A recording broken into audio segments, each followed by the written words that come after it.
네, 부동산법의 배문안입니다. 자, 시험이 이제 한 달 좀 더 남았는데, 우리 공법은 계속 어렵습니다. 그래서 우리 파이널 핵심 정리를 해서 우리 과거 이제 학원에서 특강 형식으로 제작된 강의인데, 이거 제가 따로 편집을 해서 유튜브를 통해서 마지막 정리하시라고 좀 도움을 드리시게끔 최대한으로 국토계획부를 좀 짧게 정리하는 그런 내용이기 때문에 관련 내용들을 강의를 잘 들으시면서 마무리 정리하시기 바랍니다. 주무시기 전에 뭐 이렇게 1시간 정도 이렇게 시청하는 것도 권해드립니다. 그래서 우리가 시험 남은 기간 잘 정리하셔가지고 이 파일을 핵심 정리로 국토계획법을 한 3편 정도로 나눠서 올려드리도록 하겠습니다. 시간을 가급적 좀 단축을 해가지고 국토계획법을 막 한 달 내내 배우면 정신이 없으니까 핵심만 딱 뽑아서 정리한 강의니까 잘 이용하시기 바랍니다. 자, 그럼 우리 바로 이어서 국토의 계획 및 이용에 관한 법률 핵심 이론 들어가도록 하겠습니다.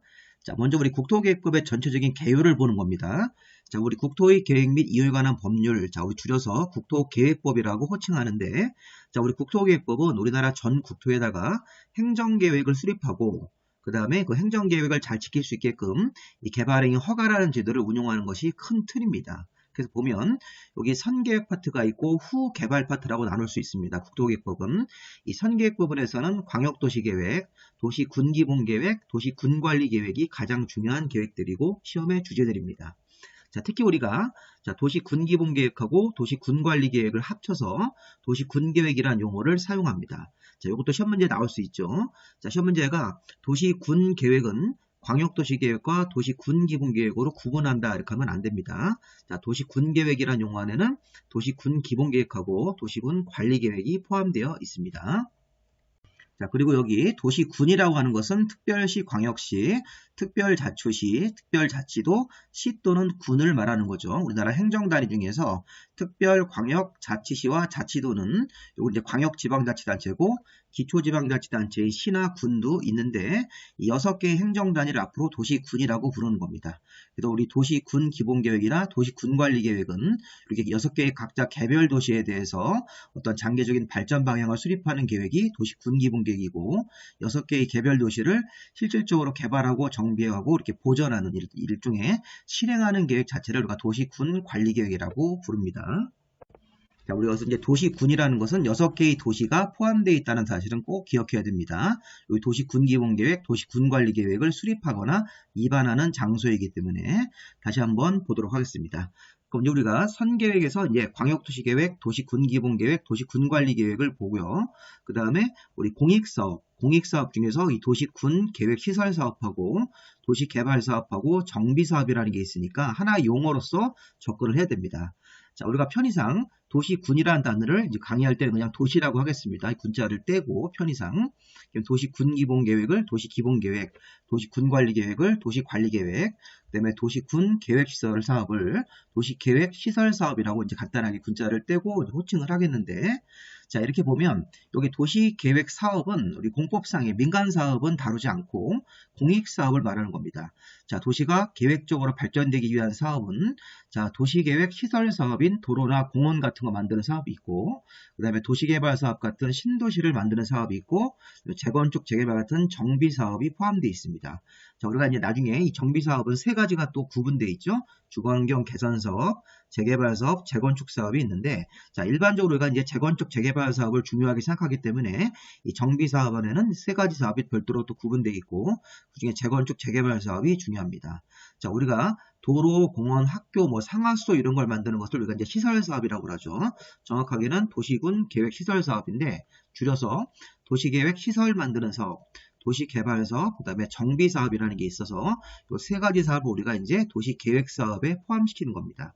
아까 우리 좀 전에도 도시기본계획하고 도시관리계획이라는 계획 2가지는 도시계획에 포함되어 있고 도시계획 사업이라는 용어 안에는 도시계획 시설사업하고 도시개발사업하고 정비사업이 포함되어 있으므로 이렇게 포함되어 있는 것이 몇 가지가 있는지 이런 것들을 잘 구분하시는 게 가장 기본적인 내용입니다. 자, 그리고 요 개발행위 허가라는 제도, 행정관청이 이렇게 행정계획을 수립을 했으면 우리 이제 일반인들이 이렇게 5가지 개발행위를 하려면 우리 행정관청, 여기 도시의 장들입니다. 특별시장, 광역시장, 자치시장, 자치도지사, 시장군수에게 개발행위 허가라는 걸 받아야 됩니다. 우리 민간인들은 건물을 건축하고 공작물을 설치하고 물건을 1개월 이상 적재하고 토지용질 변경, 토석의 채취, 토지 분할 같은 이런 어떤 사적인 어떤 이익을 위해서 또는 여러 가지 다른 목적을 위해서 개발행위 같은 거 할 때는 개발행위 허가를 여기 특광시군수 6명한테 받아야 됩니다.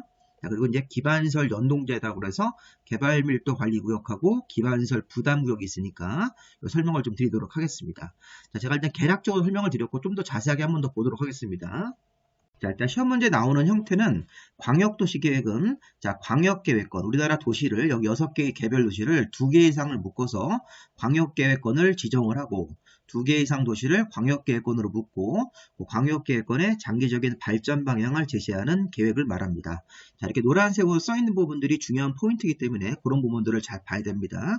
자, 시험 문제에서는 광역도시계획은 광역시의 장기적인 발전 방향이다 이렇게 될 수도 있고 또는 뭐 이게 광역도시계획은 요 광역계획권인데 이걸 뭐 특별시나 광역시 이런 식으로 바꿔가지고 낼 수 있으니까 그런 부분들을 조심하셨어요. 광역계획권의 장기적인 발전 방향. 자, 그 다음에 도시군기본계획은 자, 6개의 개별도시 관할구역하고 6개의 개별도시면 특별시, 광역시, 자치시와 자치도, 시군이죠. 각자 개별도시 관할구역에 대한 장기적인 발전 방향일 수도 있고 새로 개정이 되어서 여기 생활권이라는 표현을 쓸 수 있습니다. 여기 도시의 일부 지역을 생활권으로 구분해서 뭐 생활권에 대한 장기적인 발전 방향을 제시하는 계획도 우리 도시기본계획으로 인정될 수 있습니다. 자, 우리가 이제 그 개정되기 전에는 이렇게 6개의 개별 도시에 대한 장기적인 발전 방향 이런 것들이 도시기본계획이었었는데 생활권이라는 단어가 추가됐기 때문에 이 도시의 일부에 대해서도 이런 생활권이라는 범위를 잡아서 생활권 계획을 만들고 거기다가 도시기본계획으로 의지할 수 있으므로 이 생활권이라는 단어가 포함된 경우도 도시기본계획이라고 할 수 있습니다. 그래서 6개의 개별 도시, 특별 광역 자치시와 자치도, 시, 군, 관할구역 및 자, 도시의 일부 생활권에 대해서 장기적인 발전 방향을 제시하는 계획이 도시기본계획이다 이렇게 하시면 되겠습니다. 근데 기본적으로는 6개의 개별 도시별로 장기적인 발전 방향을 세워주는 계획이 도시기본계획이고 2개 이상 도시를 묶어서 광역계획권이라는 넓은 장소를 정하고 거기다가 장기적인 발전 방향을 세워주면 광역도시계획이 되겠죠. 자, 서열상 광역도시계획이 도시기본계획보다 우선합니다. 그래서 내용이 다르면 항상 광역도시계획이 우선합니다. 자, 그 다음 우리가 이제 광역도시계획이 만들어지고 도시기본계획이 수립이 되고 나서 자, 이 2가지 계획의 지침을 받아서 이런 도시관리계획이라는 게 입안 결정이 되죠. 자, 실제 시험 문제 중요한 게 이 도시관리계획이 엄청 중요합니다. 자, 시험 문제에서 매회 우리가 한 4문제 정도나 5문제까지 도시관리계획이 나오기 때문에 우리 도시관리계획에 대해서는 우리가 이제 조금 더 세부적으로 공부를 많이 하셔야 됩니다. 자, 이 도시관리계획은 6개의 개별도시, 특별광역자치시와 자치도, 시, 군을 개발하고 정비하고 보전을 하기 위해서 만드는 계획입니다. 우리가 보면 이 도시를 개발도 해야 되고 또 낡은 데가 있으면 정비도 해야 되죠. 또 환경적으로 보존할 것을 보존하기 위해서 만드는 계획으로 일종의 실행계획입니다. 자, 광역도시계획과 도시기본계획은 장기적인 발전 방향계획이고 이렇게 도시관리계획 같은 경우는 6개의 개별 도시를 실제 개발, 정비, 보전하는 일종의 실행계획이 됩니다. 자, 그러면 이 도시관리계획은 8가지 형태로 구분될 수 있죠. 우리 작년도에 이제 개정이 돼가지고 도시혁신구역, 복합용도구역, 도시계획시설, 입체복합구역이 추가되었고 입지규제의 최소구역은 폐지가 되었습니다. 이렇게 보시면 여기 이제 용도 지역지구부터 우리 이제 공부하신 분들 대부분 다 아실 겁니다.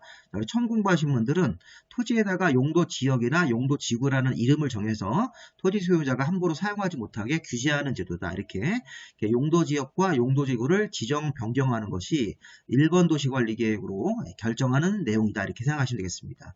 자, 우리가 해석할 때 1번 도시관리계획 결정이 되면 용도 지역이 새로 지정되고 변경됩니다. 아니면 용도 지구도 지정 변경되는 것이죠. 자, 우리가 이제 뒤에 가서 볼 건데 용도지역 개수는 21가지가 있다는 걸 아실 겁니다.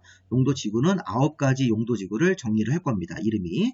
자, 그 다음에 용도구역이 있는데 자, 용도지역이나 용도지구를 정하고 나서 규제를 하다가 추가적으로 용도지역이나 지구보다 더 규제를 더 강하게 규제하기 위해서 또는 규제를 풀어주기 위해서 용도구역이라는 것을 정할 수 있습니다.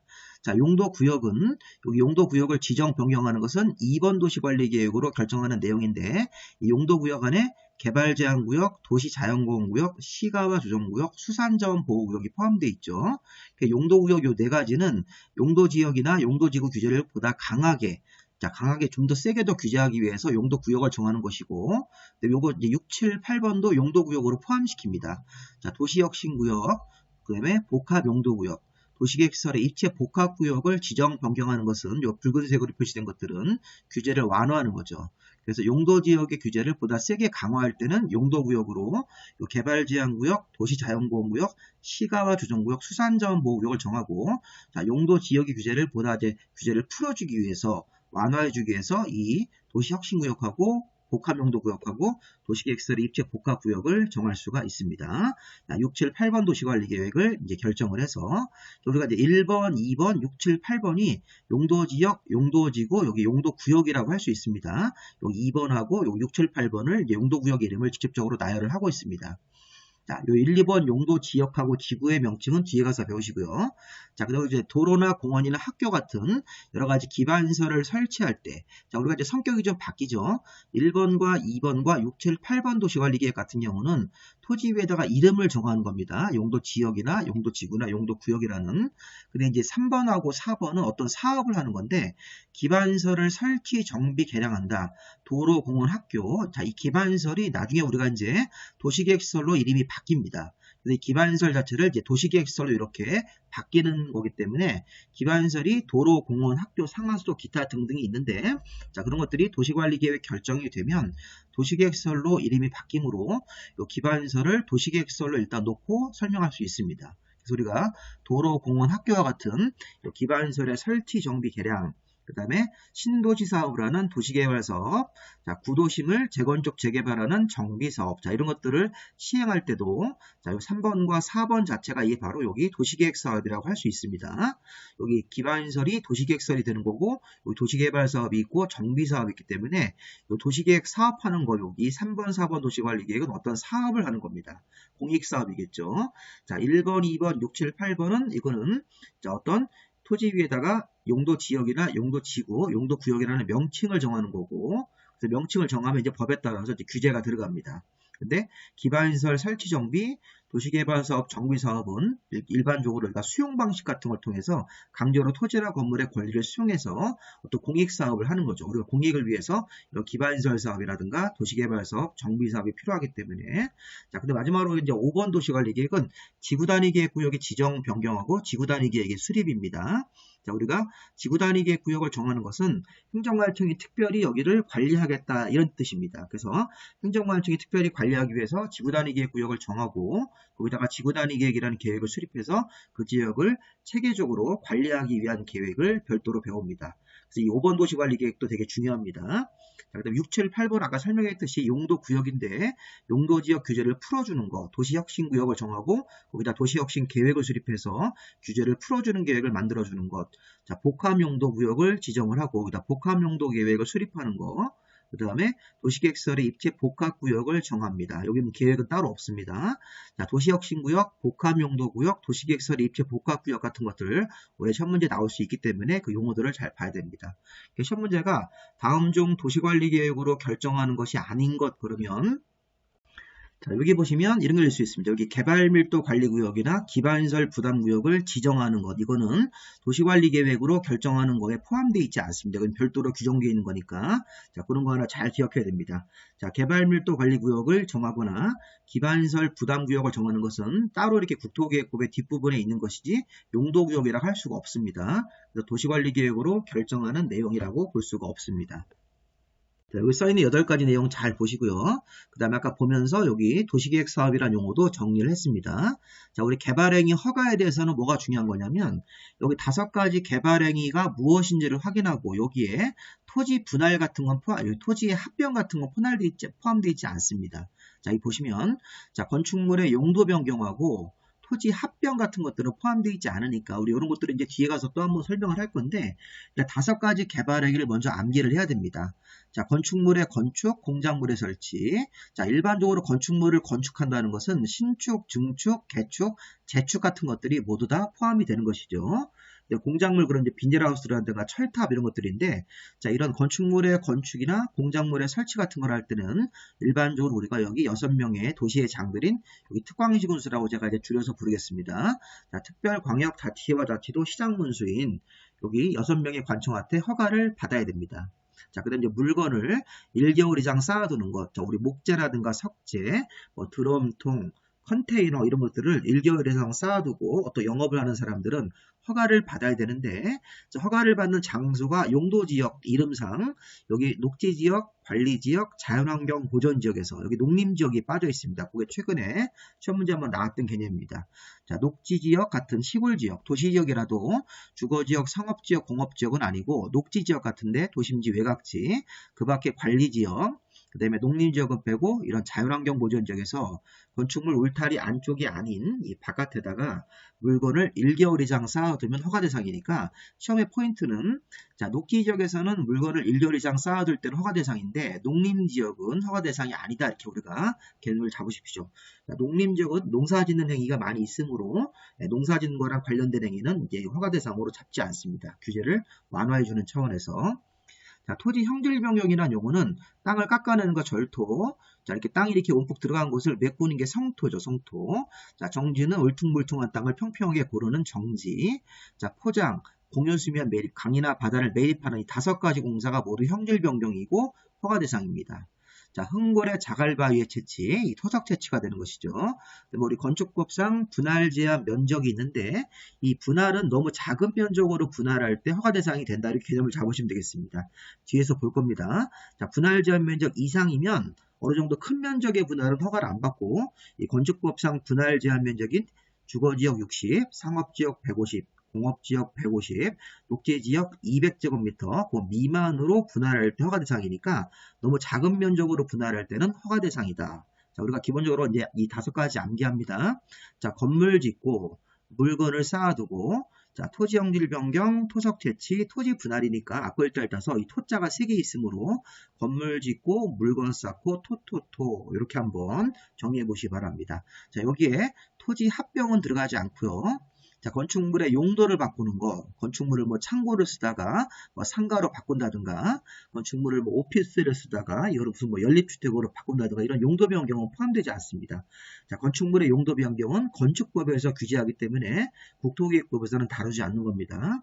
자, 어쨌든 건축물의 용도 변경하고 여기 토지의 합병 같은 것들은 포함되어 있지 않다. 이렇게 그런 것들을 좀 보시면 되겠습니다. 자, 그 다음에 이제 최근에 자주 나오는 게 이 성장관리 계획구역하고 거기다 성장관리 계획을 만드는 건데, 자, 요것도 별도로 봐야 됩니다. 자, 먼저 이 성장관리 계획구역도 용도구역에 포함되지 않습니다. 도시관리 계획으로 결정하는 건 아니고, 이 성장관리 계획구역을 정하고 성장관리 계획을 만드는 것이 난개발을 방지하기 위해서 하는 겁니다. 우리가 지금 보시면 녹지지역, 관리지역, 농림지역, 자연환경보전지역에다가 성장관리계획구역 지정이 가능하다. 그러면 이 성장관리계획구역을 정하면서 성장관리계획을 만들어가지고 난개발을 방지하기 위한 그런 행정활동의 별도의 계획이 하나 더 있습니다. 이 성장관리계획은 도시관리계획에 포함되어 있지 않죠. 이렇게 지구단위계획이라든가 도시혁신계획처럼 포함되어 있지 않기 때문에 성장관리계획구역을 정하고 성장관리계획을 수립하는 것은 일단 이 도시관리계획으로 결정하는 내용은 아니고 이 성장관리계획구역을 어디다가 지정하는지는 굉장히 중요합니다. 시험 문제도 자주 나옵니다. 자, 도시지역 중에서 주거, 성업, 공업은 빼고 녹지지역, 그 밖에 관리지역, 농림, 자연환경 보존지역에다가 지정이 가능합니다. 성장관리계획구역. 그 안에서 성장관리계획을 만드는 겁니다. 난개발을 방지할 목적으로. 자, 마지막으로 우리가 이제 개발밀도관리구역하고 기반설 부담구역이 있는데, 자, 개발밀도관리구역, 기반설 부담구역도 도시관리계획으로 결정하는 내용이 아니죠. 자, 그런데 이 개발밀도관리구역의 의미는 주거, 성업, 공업지역에서 자, 이 토지 소유자, 건물주한테 이게 안 좋은 건데, 자, 용적률을 50% 강화 적용하는 곳입니다.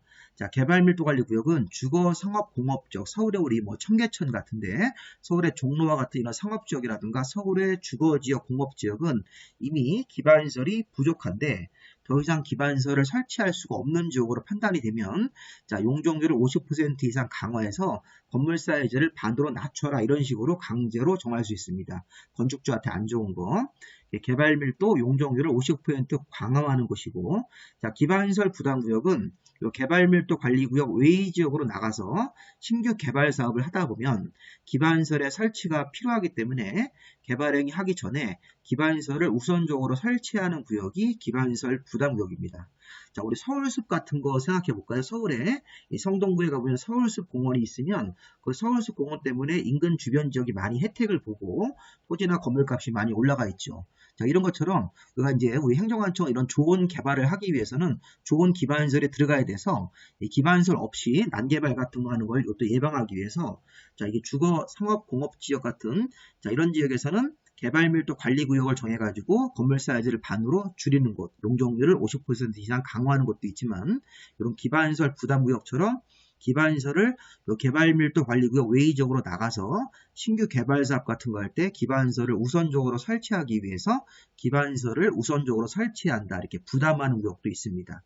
그래서 개발밀도 관리구역은 개발밀도가 용적률이라는 얘기입니다. 용적률을 50% 이상 강화한다는 뜻도 있고 기반시설 부담구역은 기반시설을 우선적으로 설치한다. 이렇게 해석을 해야 되겠죠. 자, 시험 문제에서는 기반시설 부담구역은 개발밀도 관리구역 내에서 정할 수 있다. 이렇게 하면 틀린 겁니다. 외의지역이라고 되어 있으니까요. 자, 개발밀도 관리구역은 주거, 상업, 공업, 녹지지역에서 정할 수 있다고 그러시면 틀립니다. 녹지지역이 안 되죠. 포함되어 있지 않으니까. 자, 이런 식으로 해서 시험 문제를 다양하게 낼 수 있습니다. 뭐 개발밀도를 용적률을 50% 이상 완화 뭐 이렇게 바꿀 수도 있고요. 시험 문제에서 이런 것들을 잘 구분해서 보시기 바랍니다. 그리고 기반시설 부담구역이 정해져 가지고 좋은 기반시설이 생기면 기반시설 때문에 혜택을 보는 건물주들이 있습니다. 나중에 배울 겁니다. 연면적을 200제곱미터 초과하게 신축, 증축하는 기반시설 부담구역 안에서 연면적 200제곱미터 초과하게 신축, 증축을 하면 혜택을 보는 건물주이기 때문에 그 신축, 증축하는 건축주한테 기반시설의 설치 비용이란 일종의 부가금을 부과할 수 있습니다. 자, 우리가 기반시설 부담구역 안에서 기반시설의 설치 비용을 내야 되는 경우도 있습니다. 연면적 200제곱미터 초과하게 신축, 증축을 하는 건물주들이 이렇게 해서 우리가 저쪽으로 한번 쭉 훑어봤습니다. 자, 이렇게 보는데도 굉장히 좀 시간이 걸리지만 이 정도까지는 연습을 해놓고 바로 이 뒤에 이제 우리가 본격적으로 이제 광역도시계획부터 보도록 하겠습니다. 자, 우리 광역도시계획은 요 뒤에서 우리 보실 것 같네요. 이번 뒤에 가서 보시고 여기 보시면 용어 정리부터 먼저 보겠습니다. 용어 정리.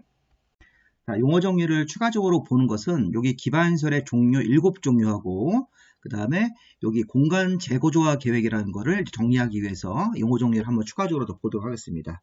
자, 우리 좀 전에 우리 국토계획법 개요를 볼 때 여기 행정계획이라는 파트가 있었고 그 다음에 이제 행정계획이라는 파트 안에는 광역도시계획하고 도시군기본계획하고 도시군관리계획이 있었습니다. 다시 한번 확인해 보십시오. 자, 광역계획권의 장기발전 방향이 이게 광역도시계획이죠. 그 다음에 이렇게 특별시, 광역시, 자치시와 자치도, 시, 군, 관할구역 및 그다음에 도시의 일부 지역을 생활권이라고 범위를 잡아서 생활권에 대한 장기 발전 방향을 제시하는 계획이 도시군기본계획입니다. 그리고 6개의 개별 도시에 대해서 개발 정비 보전하기 위한 일종의 실행계획이 도시관리계획이고 도시관리계획은 1번 도시관리계획, 용도지역이나 용도지구의 지정, 변경 2번 도시관리계획은 용도구역, 4가지 있었죠. 개발제한구역, 도시자연공원구역, 시가와 조정구역, 수산자원보호구역을 지정, 변경한 것까지. 그 다음에 기반시설의 설치정비 개량, 4번 도시개발사업 정비사업의 시행, 5번 지구단위계획구역의 지정, 변경 또는 지구단위계획의 수립, 그 다음에 여기 도시혁신구역, 복합용도구역, 도시계획사의 입체, 복합구역의 지정, 변경까지 이런 것들이 우리가 도시관리계획의 8가지 내용이라고 설명을 드렸습니다. 여기 번호를 수정해서 지구단위계획구역의 지정, 변경 이것이 5번 도시관리계획이고 도시혁신구역의 지정, 도시혁신계획의 수립, 복합용도구역의 지정, 복합용도계획 그 다음에 도시계획설의 입체 복합구역의 지정, 변경 요거 우리 8번 도시관리계획으로 정리할 수 있겠습니다. 자, 특히 우리가 이 도시혁신구역하고 복합용도구역하고 도시계획설의 입체 복합구역이 무엇인지를 부연 설명을 좀 해놨습니다. 자, 창의적이고 혁신적인 도시공간 개발 목적으로 정하는 용도구역이 바로 도시혁신구역이고 자, 도시혁신구역 안에서 별도로 만드는 계획이 도시혁신계획입니다. 그래서 행위제한을 완화하기 위해서 따로 만드는 계획이 도시혁신계획이 되고 자, 복합용도구역은 자, 다양한 도시기능이 융복합된 공간 조성을 위해서 그리고 요 융복합된 도시공간 조성을 위해서 만드는 이 복합용도구역 안에서 별도로 만드는 계획이 복합용도계획입니다. 계획의 이름을 따로 암기할 필요는 없고 도시혁신구역 밑에 도시혁신계획이 있고 복합용도구역 밑에 복합용도계획이 있으니까 각각의 용도구역에서 별도로 만들어지는 계획이 행위제한에 관한 사항을 기존 행위제한을 적용하지 않고 따로 행위제한을 규제를 완화하기 위해서 토지나 건축물의 여러가지 규제를 완화해 주기 위해서 만드는 계획이 이 도시혁신구역하고 복합용도구역입니다. 자, 그러면 창의적이고 혁신적인 도시공간 개발을 목적으로 복합용도구역을 정한다 이렇게 하면 안 되겠죠.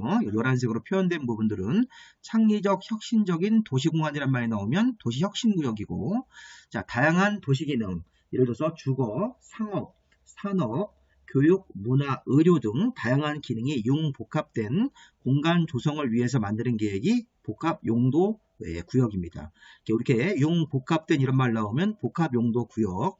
그 다음에 여기 창의적이고 혁신적인 도시공간이란 말이 나오면 여기 혁신이란 말이 있으니까 도시혁신구역이라고 해야 되겠죠. 별로 어렵지 않습니다. 이런 부분들은. 그리고 별도로 그 안에서 만드는 계획이 있습니다. 자, 마지막으로 도시계획시설의 입체 복합구역은 도시계획시설을 입체적으로 활용하기 위해서 지정하는 용도구역이고 여기에는 별도로 계획은 없습니다. 자, 그래서 우리가 이렇게 이 도시혁신구역하고 복합용도구역하고 도시계획시설의 입체 복합구역도 이 지정 목적 같은 것들을 살펴볼 필요가 있겠습니다. 자, 그리고 이 계획은 도시혁신 계획하고 복합용도 계획밖에 없기 때문에 도시계획시설의 입체 복합구역에서는 별도의 계획은 따로 수립하진 않습니다. 그런 부분들 구분을 좀 해보시고요. 자, 근데 문제는 뭐냐면 이 공간 재고조화 계획. 자, 요게 이제 시험 문제가 나올 수가 있어요, 올해. 그러니까 지금까지 살펴본 게 도시관리계획으로 결정하는 내용 8가지를 살펴봤죠. 특히 6, 7, 8번이 이제 새로 신설된 건데, 자, 문제는 뭐냐면, 자, 이 원칙적으로 이 8가지가 도시관리계획의 내용이므로 도시관리계획을 입안해서 결정을 해가지고 1번 도시관리계획 결정도 이렇게 진행을 하는 거고 2번, 뭐 3, 4, 5번 이런 거를 진행을 합니다. 이런 것들을 시행하기 위해서 용도 지역을 정하거나 뭐 지구단위 계획구역을 정하거나 기반세례 설치 사업 같은 걸 하려면 도시관리계획을 결정하고 그 결정 내용대로 사업을 해야 되는데 문제는 여기 6, 7, 8번이 이렇게 되어 있습니다. 공간 재고조화 계획이라는 것을 입안 결정을 해가지고 공간 재고조화 계획이라는 계획을 통해서 이 공간 재고조화 계획을 결정을 하면 여기 5번을 먼저 볼까요? 공간 재고조화 계획이 결정되면 이게 도시기본계획 또는 도시관리계획이 자동적으로 결정된 것으로 본다 이렇게 의제가 됩니다. 쉽게 얘기하면 공간 재고조화 계획이 결정됐을 때는 이게 도시관리계획이 결정된 것으로 보는 겁니다. 이렇게. 이 공간 재고조화 계획은 언제 만듭니까? 이렇게 얘기를 해야 됩니다. 자, 언제 만드냐면 여기 보십시오. 여기 용도 도시관리계획 내용 중에서 6, 7, 8번 여기 도시혁신구역의 지정과 도시혁신계획, 복합용도구역의 지정과 복합용도계획의 수립, 그다음에 도시계획설의 입체 복합구역을 요 1번과 2번과 함께 할 때, 자, 그때는 자, 다음 용도구역을 지정하거나 용도계획 같은 것들 여기 용도구역에서 이 계획 같은 걸 만들 때는 공간 재고조화 계획을 만들어서 일을 진행한다는 것입니다. 자, 그럼 우리가 여기 6, 7, 8번 도시혁신구역의 지정, 도시혁신계획의 수립, 복합용도구역의 지정과 복합용도계획, 자, 도시계획설의 입체 복합구역을 1번과 2번과 함께하는 그 경우에는 자, 도시관리계획 결정을 바로 하지 않고 공간재고조화 계획이라는 계획을 결정을 해서 그 계획 자체가 도시관리계획 결정에 의제되는 형태로 일을 진행한다는 것입니다. 바로 우리가 이런 것들을 좀 보면서 자, 여기 1, 2, 3, 4, 5번까지는 바로 도시관리계획을 결정을 해가지고 1, 2, 3, 4, 5번 같은 업무를 진행을 하는데 6, 7, 8번 같은 경우는 공간 재고조화 계획을 결정을 하면 그거로 도시관리계획 결정을 의제하는 형태로 업무를 진행한다는 것입니다. 자, 그런 의미로 공간 재고조화 계획을 배워야 됩니다. 자, 특히 중요한 게 뭐냐면 여기 좀 3번 좀 보세요. 자, 여기 도시계획설의 입체 복합구역을 단독으로 하는 게 아니라 이 도시혁신구역 1번이라든가 2번 복합용도구역과 함께 할 때, 그럴 때만 이 공간 재고조화 계획을 결정하도록 되어 있네요. 그러니까 만약에 도시계획설의 입체 복합구역을 1번과 2번과 함께 하지 않고 단독으로 지정을 하겠다 그러면 그때는 도시관리계획의 결정 절차로 가야 되는 것입니다. 다시 한번 그런 것들을 잘 생각해야 됩니다. 여기 1, 2, 3번 해당되는 그런 요런 구역이라든가 계획을 수립할 때는 자, 공간 재고조화기라는 계획을 만들어서 입안에서 결정하도록 되어 있습니다. 자, 그럼 우리가 여기서 도시혁신구역의 지정, 도시혁신계획, 복합용도구역의 지정과 복합용도계획, 도시계획설의 입체 복합구역을 여기 1번과 2번 자, 이런 것들과 함께 하는 경우에만 자, 공간 재고조화 계획이라는 계획이 결정되도록 되어 있으니까 도시계획설의 입체 복합구역을 단독으로 1번, 2번과 함께하지 않고 단독으로 할 때는 그때는 공간 재고 조화 계획을 결정하지 않고 바로 도시관리 계획 결정으로 가야 된다 이렇게 우리 생각을 해야 됩니다. 자, 그럼 우리 공간 재고 조화 계획의 이반권자는 누군가요?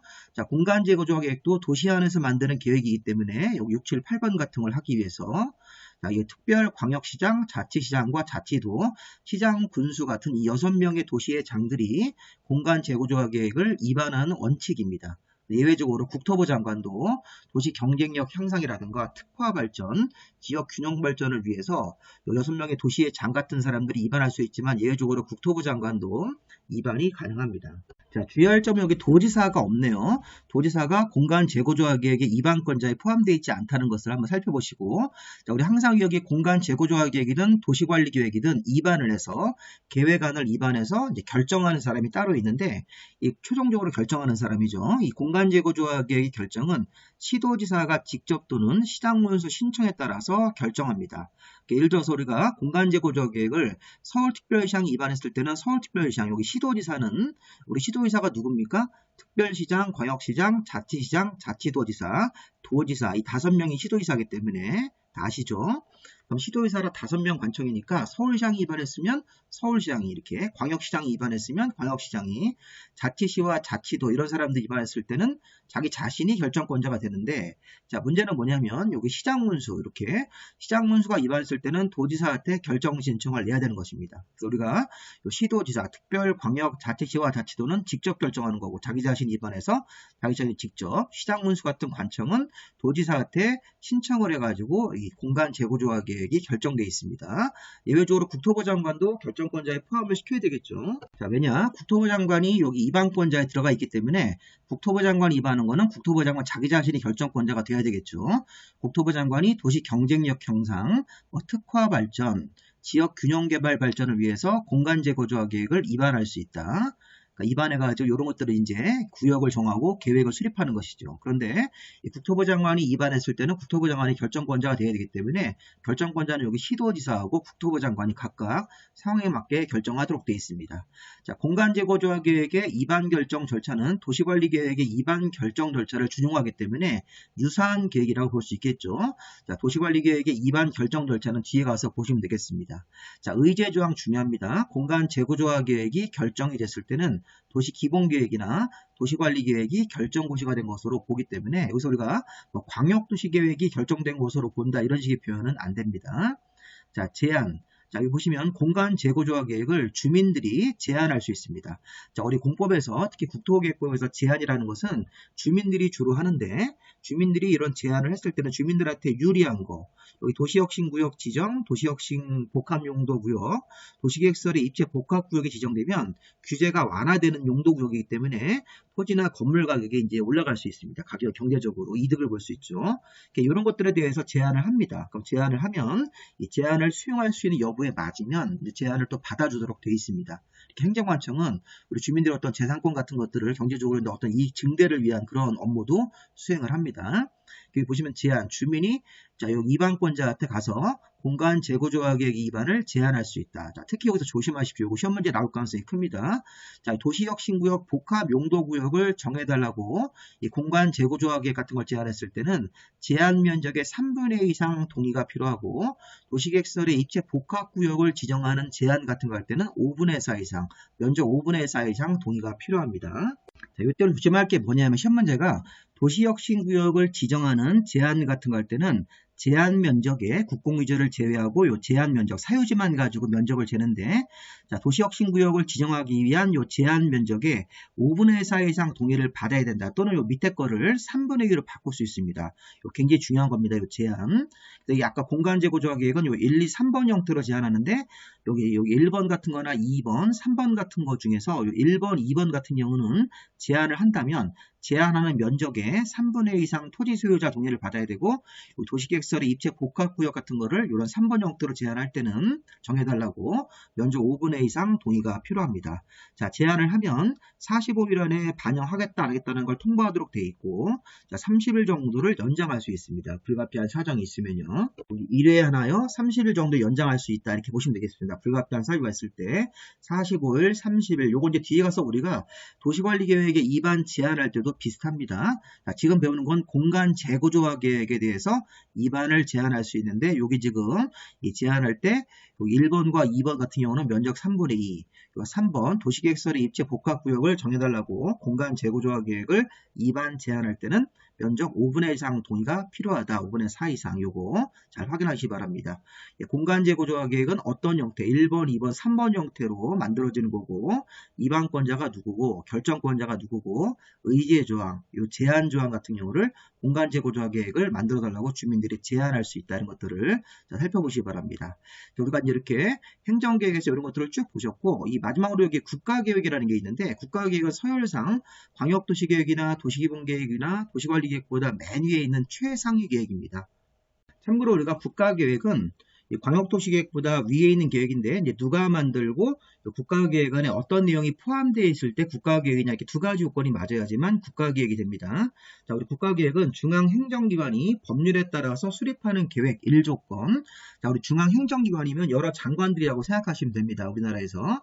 우리나라 이제 국가계획은 중앙행정기관 여러 장관들이 만드는 계획이고, 자, 그 안에 도시관리계획으로 결정할 사항 같은 것들, 도시기본계획의 내용이나 도시관리계획으로 결정할 사항이 포함되어 있을 때 여기 도시관리계획으로 결정하는 것이 8가지가 있으니까 이런 것 중에 어느 하나가 포함되어 있을 때 국가계획이 됩니다.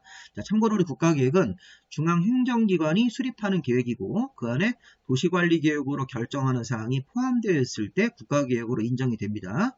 국가계획이 되면 광역이나 도시기본계획이나 도시관리계획보다 맨 위에 있는 제일 높은 서열을 갖습니다. 자, 물론 여기서는 이제 광역도시계획이 두 번째로 높은 거고 도시기본계획이 그 하위이고 맨 마지막 그 최하위 계획이 도시관리계획이 되는 거니까 만약에 이제 뭐 내용 같은 게 다를 때는 상위 계획에 부합해야 된다는 말은 자동적으로 나와야 됩니다. 자, 우리 그 다음 용어로 기반시설이라는 용어, 좀 행정계획을 쭉 보셨고, 그 다음에 여기 기반시설이라는 것들이 아까 제가 앞에서 기반시설 그러면 도로, 뭐 공원, 뭐 녹지라든가 학교 이런 거 얘기했는데, 기반시설은 굉장히 개수가 많죠. 여기 보시면 7종류가 있고, 이제 개수가 뭐 40 몇 가지가 있습니다. 뭐 몇 가지는 계산할 필요는 없고, 이 기반시설의 종류에서 여기 이제 방제시설, 보건시설, 환경기초, 여기 들어가는 것들을 이제 다른 것들하고 혼동시킵니다. 시험 문제가.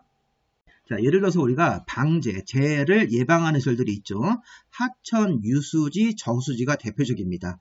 자, 우리 하천, 유수지, 저수지는 비가 많이 왔을 때 여름에 수해, 자, 우리 하천이나 유수지나 저수지에서 물을 저장을 했다가 다른 지역에 피해보는 걸 막게끔 해줍니다. 그 다음에 방화, 방풍, 뭐 사방설비처럼 이렇게 바람 피해라든가 화재 피해, 또 모래바람 이런 것들의 모래에 대한 피해를 예방하는 것들이 이제 방제인데 시험 문제에서 이 하천은 보건위생설에 포함되다 이런 식으로 혼동시킵니다. 은근히 헷갈립니다. 하천, 유수지, 저수지가 방제시설의 대표적이고, 자, 보건위생은 자, 우리 죽었을 때 처리하는 시설들이 보건위생입니다. 자, 우리 장사시설, 우리 장례식장 같은 거, 뭐 화장장 이런 걸 말하겠죠. 우리 이제 봉안당, 납골당 이런 걸 말합니다. 장사시설에서는 여러 가지가 있는데, 뭐 화장시설, 화장장, 그 다음에 장례시설, 장례식장 같은 거, 우리 봉안당, 납골당 이런 것들인데 이런 장사시설은 사람이 죽었을 때, 도축장은 가축을 우리가 도축할 때 죽이는 거죠. 종합의료시설도 이제 아픈 분들이 많이 계시면 많이 아프신 분들은 돌아가십니다. 이렇게. 자, 돌아가신 분들 또는 죽었을 때 처리한 시설들 요 3가지를 외워야 됩니다. 자, 죽었을 때는 위생적으로 처리해야 됩니다. 자, 보건위생적으로 처리하게 되기 때문에 장사, 도축, 종합의료 이런 것들은 우리 방제시설이 3가지 잘 기억하시고 보건위생시설의 3가지는 꼭 기억해야 됩니다. 보건위생에는 이 3가지밖에 없습니다. 자, 마지막으로 환경을 깨끗하게 하는 환경기초시설 같은 기반시설이 있는데 하수도, 폐기물 처리시설, 대표적으로 하수도, 폐기물 처리, 재활용시설, 그 다음에 수질오염 방지, 뭐 폐차장 같은 것들을 좀 기억하시면서 한 4가지를 기억하시기 바랍니다. 하수도, 폐기물 처리, 수질오염 방지, 폐차장 같은 것들, 이런 것들은 환경 기초시설이다. 여기 뭐 물론 뭐 재활용시설도 있고 빗물 저장시설도 있는데 참고로 보시고, 시험 문제에서 하수도는 방제시설이다 그러면 완전 헷갈립니다. 하천이 방제고 하수도는 환경입니다. 환경기초시설, 하수도, 폐기물, 폐차장, 수질오염 방지 같은 것들은 이게 환경 기초시설입니다. 이 3가지를 먼저 눈으로 익히시고요. 자, 그 나머지 자, 도로, 철도, 항만, 공항, 주차장 같은 것들은 교통시설이겠죠. 대표적으로 여기 뭐 차량 면허 및 뭐 검사시설 같은 것도 있네요. 운전면허 시험장 같은 것들이 들어갑니다. 여기에. 자, 도로, 철도, 항만, 공항, 주차장 같은 것들, 사람들이라든가 어떤 짐이 운반되는 교통시설이죠. 자, 광장, 공원, 녹지, 유원지 같은 것들, 우리 이제 가족들끼리 주말에 휴식하는 공간, 광장, 공원, 녹지, 유원지 같은 것들도 일종의 공간시설입니다. 놀러가는 공간, 우리 공원에는 휴식 공간이 있다 이렇게 외우시기 바랍니다. 광장, 공원, 녹지는 휴식하는 공간. 자, 유통업무 설비라는 게 어떤 시장 같은 것들이죠. 시장, 농산물 시장 같은 것들. 자, 수도, 전기, 가스는 유통 공급설입니다. 우리 수도, 전기, 가스를 우리가 만들어서 가정으로 공급하기 때문에 이게 일종의 공급설이고 유통설입니다. 자, 학교, 공공청사, 문화시설, 공공필요성이 인정되는 체육시설, 요즘에 이제 유행하는 야구장 같은 거, 사회복지시설, 청소년 수련시설 이런 것들은 공공문화 체육시설입니다.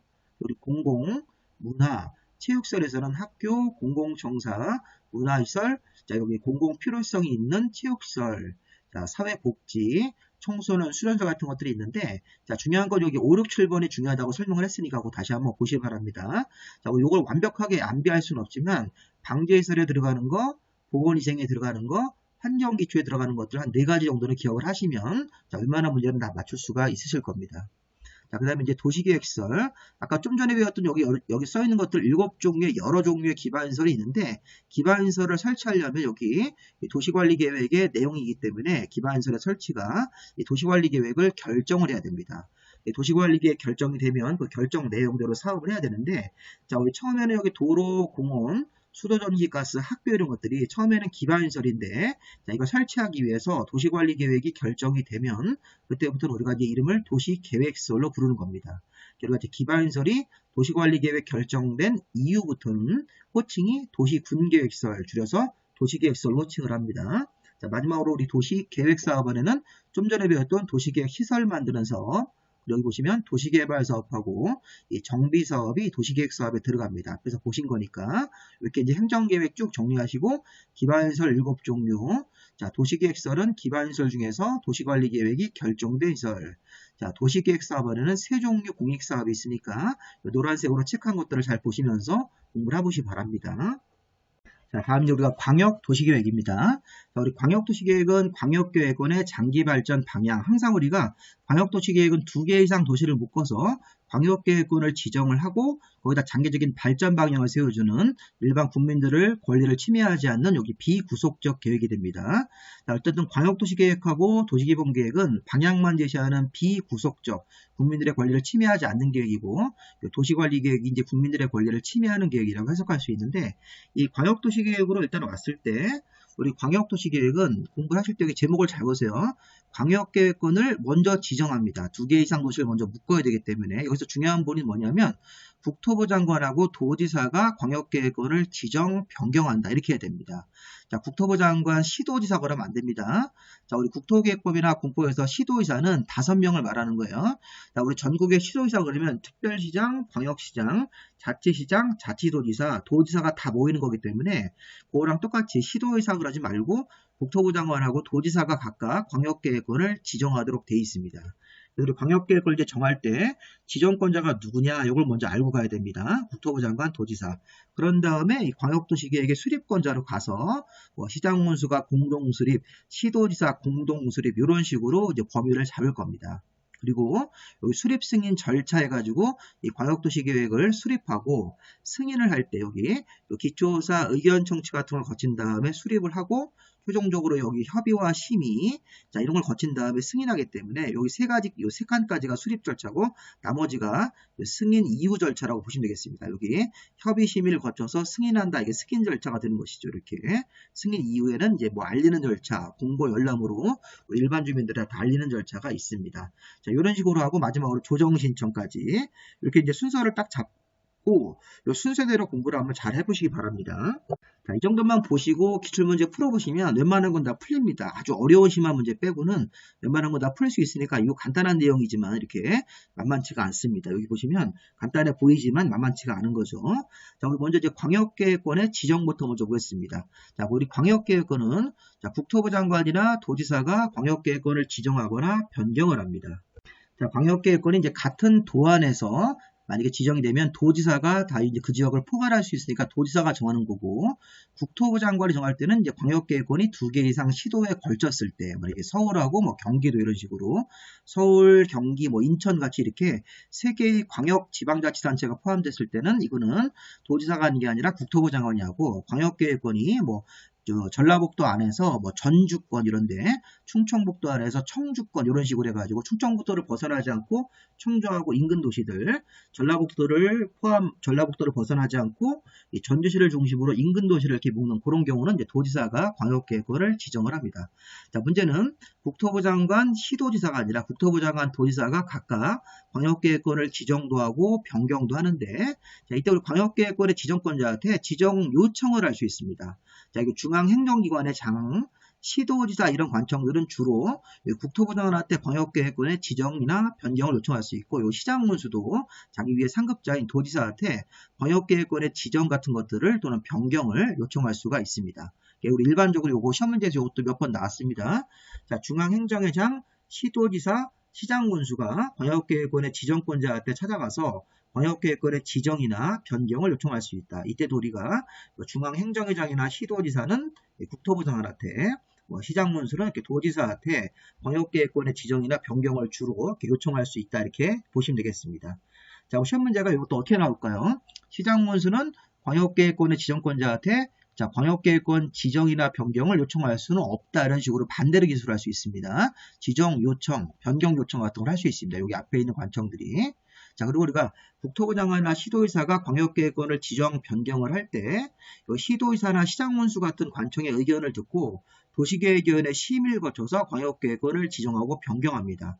자, 항상 우리 공법에서는 도시계획위원들이 모여가지고 도시계획위원회 개최해서 심의를 거친다는 것은 굉장히 중요한 업무란 얘기입니다.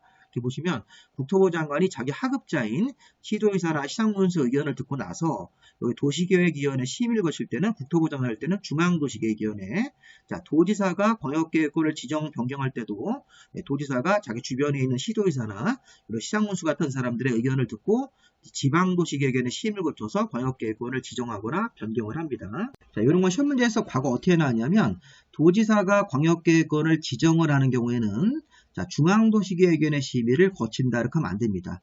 자, 도지사일 때는 지방도시계획위원회, 국토부 장관일 때는 중앙도시계획위원회 심의라고 해야 되겠죠.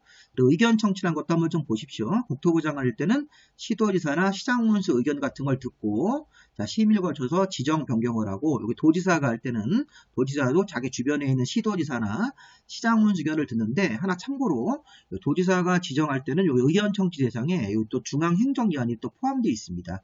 나중에 우리가 이제 기본서 같은 걸 보시면 기본적으로 시도의사나 시장문수 의견을 듣는 건 맞는데, 도지사가 정할 때는 여기다 중앙행정기관의 장을 포함해서 중앙행정회장, 시도, 시장문수 의견을 듣고 지방도시계획위원회 심의를 하면 되고, 국토부 장관 할 때는 중앙행정회장은 빼고 시도의사나 시장문수 의견을 듣고 중앙도시계획위원회 심의라고 해야 되겠죠. 국토부 장관이니까 그렇게 해서 거칩니다. 어떤 중요한 건 뭐냐면 여기서 심의가 국토부 장관 할 때는 중앙도시계획위원회, 도지사가 할 때는 지방도시계획위원회 이렇게 알아두시고, 지정을 할 때 국토부 장관 할 때는 시도의사나 시장문수 의견만 들으면 되고, 도지사가 할 때는 시도, 시장문수에다가 추가로 여기 중앙행정기관의 장을 넣어서 의견 청취한 다음에 지방도시계획위원회 심의를 거쳐서 지정하면 됩니다. 자, 일단 도지사가 할 때는. 자, 그 다음에 이제 우리가 지정 대상은 자, 인접한 2개 이상 도시를 전부나 일부를 대상으로 광역계획권을 정할 수 있습니다. 자, 인접한 2개 이상 도시를 묶을 때 2개 이상 도시가 전체가 포함될 수도 있고, 이렇게 도시의 일부 지역만 묶어서 2개 이상 도시의 일부 지역만 묶어가지고도 광역계획권을 지정할 수 있다. 이렇게 해서 우리가 이 광역계획권의 지정권자, 지정 대상, 전부 일부를 대상으로 정할 수 있다. 지정 요청 같은 거 이런 것들 한번 잘 보시기 바랍니다. 자, 그럼 이제 광역도시계획에서 광역계획권을 지정을 했으면 국토부 장관 도지사가 그러면 이제 광역도시계획에 수립을 하고 최종적으로 이제 확정하는 승인권자를 봐야 되는데, 자, 기본적으로 아까 우리 도지사가 정하는 경우는 같은 도 안에서 이렇게 그럴 때는 해당 고 시장문수가 공동으로 수립해서 도지사한테 승인을 받도록 되어 있습니다. 자, 아까 광역계획권이 국토부 장관이 정하는 경우도 있었죠. 자, 2개 이상 시도, 서울시, 인천시, 경기도 지역을 포함하는 광역계획권일 때는 해당 시도의사가 모여서 서울시장, 경기도의사, 인천광역시가 모여서 공동으로 수립하고 자, 국토부 장관한테 승인을 받는 게 이게 원칙입니다. 원칙. 그래서 우리가 좀 전에 광역계획권을 국토부 장관이 정하는 경우는 시도의사가 공동 수립해서 국토부 장관에게 승인 신청, 도지사가 광역계획권을 정했을 때는 시장군수가 공동 수립해서 도지사한테 승인을 받습니다. 자, 문제는 이제 예외입니다. 요 3, 4, 여기 5, 6, 7번이 예외입니다. 이런 경우도 있을 수 있다는 것입니다. 자, 근데 이때는 중요한 게 뭐냐면 승인권자가 없습니다. 1, 2번만 승인권자가 있고 나머지는 승인권자가 없는 겁니다. 자, 보시면 3번이 어떤 케이스냐면 3번이 여기 지금 1번에서 여기 3번으로 내려올 수 있습니다. 시장군수가 공동 수립해서 도지사한테 승인을 받아야 되는 게 신청하는 게 원칙인데 광역계획권 지정일로부터 3년 이내에 시장군수가 승인 신청을 안 한다. 서로 이제 협의가 안 돼가지고 공동 수립이 안 돼서 3년이 지난 겁니다. 광역계획권 지정한 날로부터 3년 내에 승인 신청 안 하면 3년 지난 다음에 이 승인권자가 직접 와가지고 도지사가 직접 수립할 수도 있다는 것입니다. 자, 또는 자, 광역계획권 지정일로부터 3년 내에 시도지사가 승인 신청 안 하는 경우도 가능하겠죠. 서울시나 경기도가 인천 광역시장이 서로 만나서 협의해서 공동 수립해가지고 국토부에게 승인 신청을 내야 되는데 협의가 안 됐을 때 그러면 시도의사가 3년 내 승인 신청 못하면 국토부 장관이 직접 수립하는 경우도 있고 하나만 더 보면 여기 국가계획 관련도 있습니다. 자, 국가계획 관련 또는 광역계획권 지정일로부터 3년 내 시도의사가 승인 신청을 안 하면 국토부 장관이 직접 수립하도록 되어 있습니다. 그러면 원래 시도의사 공동수립, 시장군수 공동수립, 시도지사 공동수립이 원칙이고 승인권자한테 이렇게 올라가야 되는데 만약에 3년 내 승인 신청 같은 거 안 하면 여기 도지사나 국토부 장관이 승인권자로 하지 않고 승인권자가 아니라 직접 이 수립권자가 될 수도 있다는 것입니다. 이렇게. 자, 그 다음에 이제 밑에 보시면 상급관청과 공동수립이라고 그래서 자, 원래는 시도의사가 공동수립했을 때는 국토부에게 승인 신청을 해야 되는데 시도의사가 수립하면서 자, 국토부에게 미리 요청을 합니다. 공동수립을 하자고. 그러면 원래 국토부 장관은 승인권자를 이렇게 기다리고 있었다가 시도의사가 공동수립하면서 요청을 하면 같이 수립하자고 그러면 국토부 장관 플러스 시도지사 공동수립도 가능하고 또 이번에는 시장군수가 공동수립을 해서 도지사한테 승인받는 게 원칙인데 시장군수가 수립하는 과정에서 요청을 합니다. 그러면 도지사한테 요청을 해서 이 도지사 플러스 시장군수 공동수립도 가능한 케이스도 있네요. 자, 마지막으로 여기 하나 더 있습니다. 여기 시장군수가 요청을 해서 시장군수가 도지사랑 공동수립하는 경우도 있지만 경우에 따라서는 시장군수가 요청을 해가지고 시장군수는 빠지고 도지사가 단독으로 수립하는 경우가 하나 더 있습니다. 자, 이것도 시험 문제에서 나왔습니다. 시장군수가 요청을 하면 시장군수는 빠지고 도지사가 단독 수립하는 경우도 가능하다. 여기 도지사가 직접 수립하는 거하고 도지사 단독 수립하는 경우가 가능하다. 이렇게 두 가지가 있기 때문에 이걸 혼동하지 않게끔 봐야 됩니다. 이렇게 보시면 이게 우리가 이제 이렇게 총 1, 2, 3, 4, 5, 6, 7번까지가 있는데 1, 2번이 원칙입니다. 원칙이고 나머지는 다 예외로 처리해서 이런 경우도 가능하다. 3년 내 승인 신청하지 않으면 여기 도지사나 국토부 장관이 직접 수립하는 경우도 있고 또 국가계획 관련된 경우는 다른 거 따지지 않고 국토부 장관이 수립이 된다. 국토부 장관이 직접 수립하는 경우가 있다. 이렇게. 그리고 여기 시도의사 국토부 장관 공동수립도 가능하고 시장군수 도지사 공동수립도 가능한데 주의할 점은 이 시장군수가 요청을 해서 국토부 장관하고 공동으로 하는 건 안 됩니다. 이게 서열이 안 맞기 때문에 바로 위에 있는 관청하고만 공동수립이 가능합니다. 그리고 시장군수가 요청을 해서 도지사가 단독 수립하고 시장군수는 빠지는 경우도 가능하다. 이렇게 이런 식으로 해서 1, 2, 3, 4, 5, 6, 7번까지가 있는 겁니다. 자, 머릿속으로 정리할 때 자, 광역계획권의 지정은 국토부 장관하고 도지사가 각각 지정을 하고 수립권자는 1번, 2번 원칙으로 해가지고 이런 3번, 4번, 5번, 6번, 7번까지가 있으니까 이걸 한번 잘 보시기 바랍니다. 자, 그 다음 우리가 이제 이 광역도시계획의 수립승인 절차가 있는데 자, 수립승인 절차를 봤을 때는 자, 수립권자가 자, 보시면 아까 좀 전에 수립권자가 시장군수 공동수립 원칙, 시도의사 공동수립이 원칙이죠. 예외적으로 국토부 장관이 단독 수립하는 경우도 있고 도지사가 단독 수립하는 경우도 있었습니다. 몇 가지가 더 있는데 일단 여기까지 자르시고 그럼 공동수립 하는 과정에서 제일 먼저 현재 그 광역계획원에 가서 그 지역의 인구, 경제, 사회, 문화, 기타 등등을 조사 측량을 해야 됩니다. 기초조사 의무라는 게 인구, 경제, 사회, 문화, 광역계획권에 몇 명이 사는지 인구, 뭐 경제활동 이런 것들에 대해서 인구, 경제, 사회문화를 조사 측량할 수 있다가 아니라 하여야 한다가 되는 것입니다. 자, 문제는 이제 기초조사 같은 걸 할 때 기초조사 정보체계라는 거를 구축해야 된다. 이게 뭐냐면 전산자료, 컴퓨터 자료입니다. 자, 기초조사한 자료를 우리 옛날 방식 종이, 서류 같은 걸 만들어서 기초조사 같은 걸 했을 때는 기초조사 정보체계라는 어떤 전산자료대로 구축을 해야 됩니다. 자, 근데 문제는 기초조사한 자료를 기초조사 정보체계를 구축했을 때 등록 정보를 5년마다 확인해서 변동사항이 있으면 이걸 반영을 해야 됩니다. 이것도 시험 문제였습니다. 그리고 기초조사 같은 거 수리권자가 기초조사를 의무적으로 진행을 하고 기초조사한 자료를 이렇게 모았으면 전산자료로 컴퓨터 전산자료 형태로 정보체계를 구축해야 된다.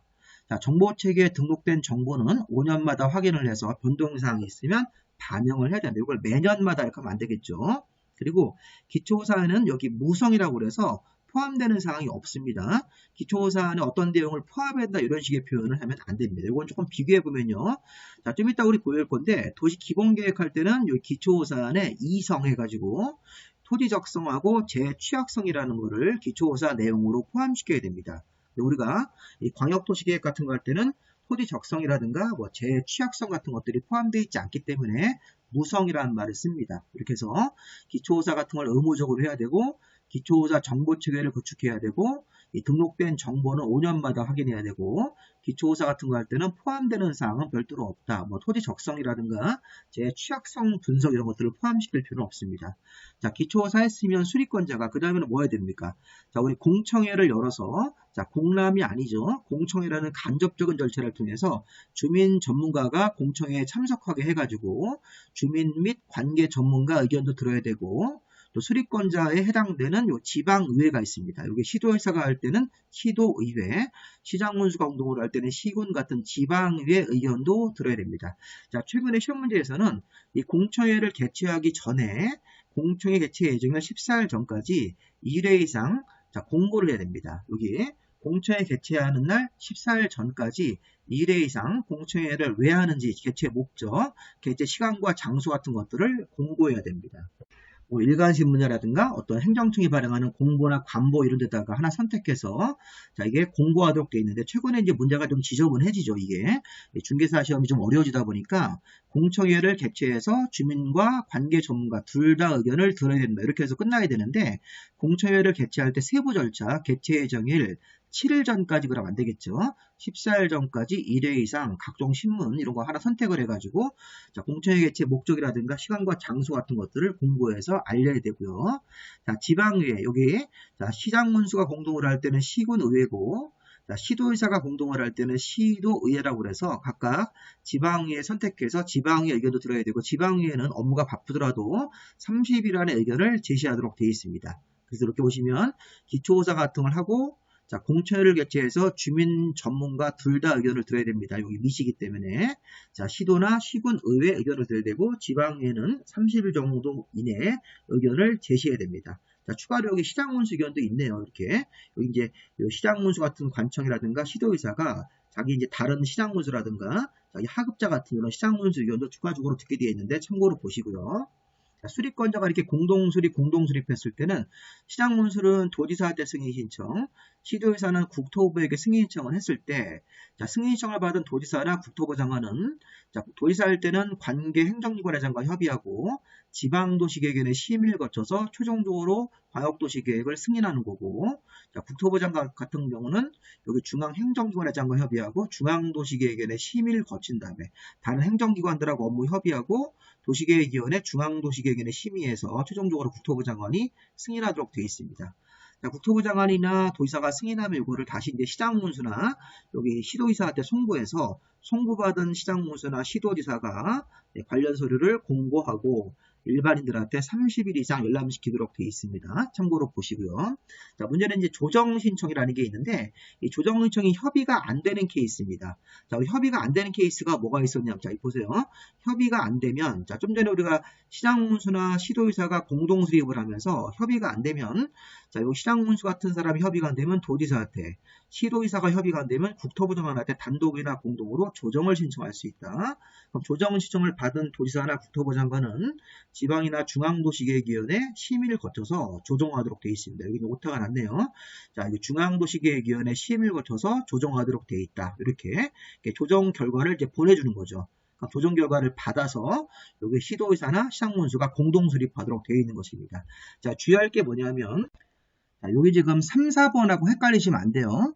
자, 좀 전에 우리가 시장문수 공동수립해서 도지사한테 승인 신청하는 게 원칙이고 시도지사가 공동수립해서 국토부에게 승인 신청하는 게 원칙인데 자, 시장문수가 3년 지날 때까지 협의가 안 돼서 3년이 지나버리면 그 3년 내 승인 신청 안 해서 3년이 지난 거죠. 그러면 도지사가 직접 수립하도록 돼 있고 또 밑에 있는 경우도 시도지사가 3년 내 승인 신청 안 하면 3년 지난 다음에 국토부 장관이 직접 수립하는 거. 이것도 협의가 안 됐는데 이거는 3년이 지난 케이스고 이거 밑에 거는 3년이 지나지 아니한 상태입니다. 그렇게 해석해야 합니다. 그러니까 협의가 불성립하는데 3년 지나지 아니한 상태일 때는 자, 도지사나 국토부 장관한테 시장문수가 도지사한테 시도의사가 국토부 장관한테 협의가 안 되고 있습니다. 아직 3년은 안 지났으니까 그때는 단독이나 공동으로 조정 신청할 수 있다.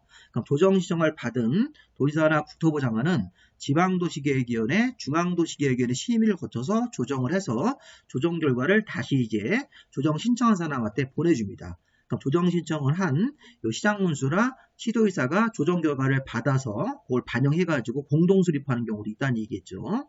자, 그 다음에 이렇게 수립권자가 조정 신청을 했으니까 조정 결과가 내려오면 그거를 반영하도록 되어 있습니다. 이렇게 의무조항으로.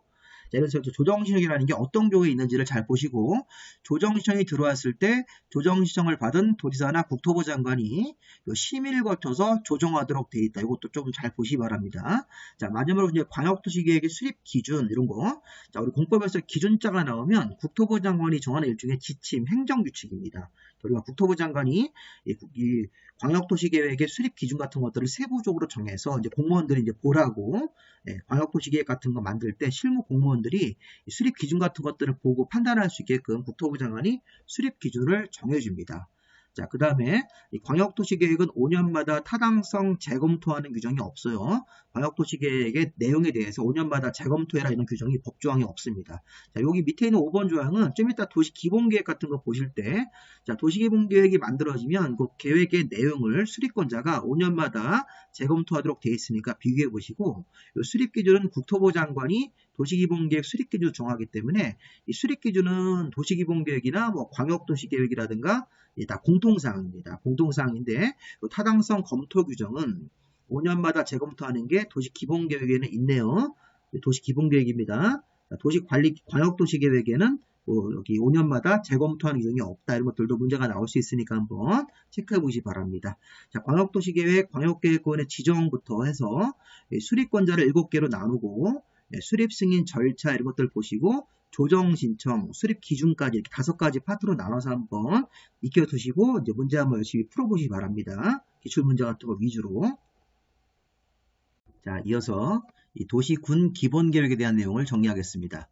자, 도시군 기본계획은 이 6개의 개별 도시하고 그 개별 도시의 일부를 생활권이라고 범위를 정해서 그렇게 개별 도시 전체와 이런 생활권에 대한 장기적인 발전 방향을 제시하는 계획입니다. 우리 앞에서 배웠던 광역도시계획은 2개 이상 도시를 묶어서 광역계획권을 지정을 해야 됩니다. 국토부 장관이나 도지사가. 도시기본계획 같은 경우는 묶는 게 아니기 때문에 각자 개별 도시라든가 그 도시의 일부 지역인 생활권에 대해서 이 장기적인 발전 방향을 수립하는 계획을 말합니다. 자, 그래서 이 생활권에 관한 계획이 별도로 나올 겁니다. 설명을 드릴 겁니다. 도시기본계획은 원래 개별 도시에 대해서 만드는 도시기본계획도 있고 또 생활권이라는 범위를 정해서 그 생활권 계획이라는 걸 만들고 이 생활권 계획 자체가 수립이 되면 이 생활권 계획 자체를 도시 기본 계획으로 수립된 것으로 본다. 이렇게 의제조항으로 간주합니다. 그러니까 도시 기본 계획을 생활권 계획이 수립이 되면 이 도시 기본 계획을 수립한 것으로 간주하는 그런 조항이 있죠. 자, 우선 요 기본 계획 자체에 대한 원칙적인 내용들을 먼저 보고 요 생활권 계획을 뒤에 가서 보겠습니다. 자, 일단 우리 도시 기본 계획도 수립 대상 지역이 있습니다. 자, 기본적으로 특별시, 광역시, 자치시와 자치도, 시, 군, 관할구역 안에서 수립하는 것이 원칙입니다. 서울이면 서울특별시 도시기본계획이고, 뭐 인천광역시면 인천광역시 도시기본계획이고, 세종특별자치시면 세종특별자치시 도시기본계획, 뭐 특별자치도면 특별자치도 도시기본계획이 되는 거고. 거고, 시나 군이면 각자 시군 안에서 수립하는 도시기본계획이 되는 겁니다. 자, 이때 주의할 게 시험 문제에서 이런 게 나왔었죠. 원래 도시기본계획의 수립 대상 지역은 원칙적으로 이렇게 6개의 개별 도시에다가 수립하는데, 지역 여건상 필요하면 인접도시의 전부나 일부를 포함해서 도시기본계획 수립이 가능하다는 것입니다. 자, 이 시험 문제에서 인접시장문수랑 협의해서 인접도시의 전부나 일부를 포함해서 수립할 수 있다, 이렇게 정리해야 됩니다. 자, 시험 문제에서 이걸 반대로 기술했습니다. 인접도시의 전부나 일부를 포함해서 수립하는 경우는 불가하다, 이런 식으로 하면 틀립니다. 자, 그 다음에 도시기본계획의 수립권자는 간단합니다. 6명, 특별시장, 광역시장, 자치시장, 자치도지사, 시장, 군수가 되는 것입니다. 자, 우리 앞에서 이 광역도시계획은 뭐 시장문수가 수립해서 도지사한테 승인 신청, 시도지사가 공동 수립해서 국토부 장관한테 승인 신청 이렇게 한 다음에 또 예외를 막 정리했는데, 자, 도시기본계획은 간단하게 도시의 기본이 되는 계획이기 때문에 특별 광역 자치시와 자치도 시장 군수가 수립을 하여야 한다, 이렇게 하고 끝입니다. 다른 수립권자, 국토부 장관이나 도지사는 수립권자가 될 수가 없습니다. 자, 이건 되게 중요한 겁니다. 도시기본계획은 도시의 기본이 되는 계획이기 때문에 6명의 기본장들만 수립을 하여야 한다, 각자 자기 도시에 대해서. 자, 그러면 국토부 장관하고 도지사는 수립권자가 아니라는 사실을 다시 한번 반복해서 숙지하시기 바랍니다. 자, 그 다음에 이 수립권자에서 또 하나 볼 주제가 뭐냐면, 원칙적으로 의무적으로 수립을 해야 됩니다. 근데 우리 밑에 보면, 자, 원칙적으로 이 6명의 관청이 각자 자기 도시에 대해서 장기 발전 방향을 의무적으로 수립해야 한다. 그런데 자, 법정된 다음 시구는 수립하지 아니할 수 있다. 이게 임의적 수립이라고 해서, 자, 수도권 외의 지역이고 광역시와 경계를 같이 하지 않고 인구 10만 명 이하의 시나 군이 있습니다.